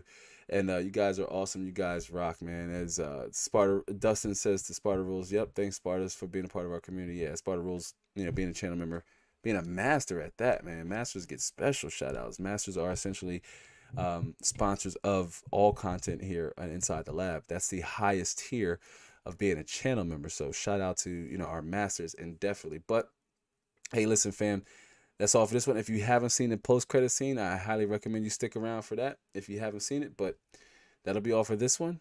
I do hope to see you all in the next one.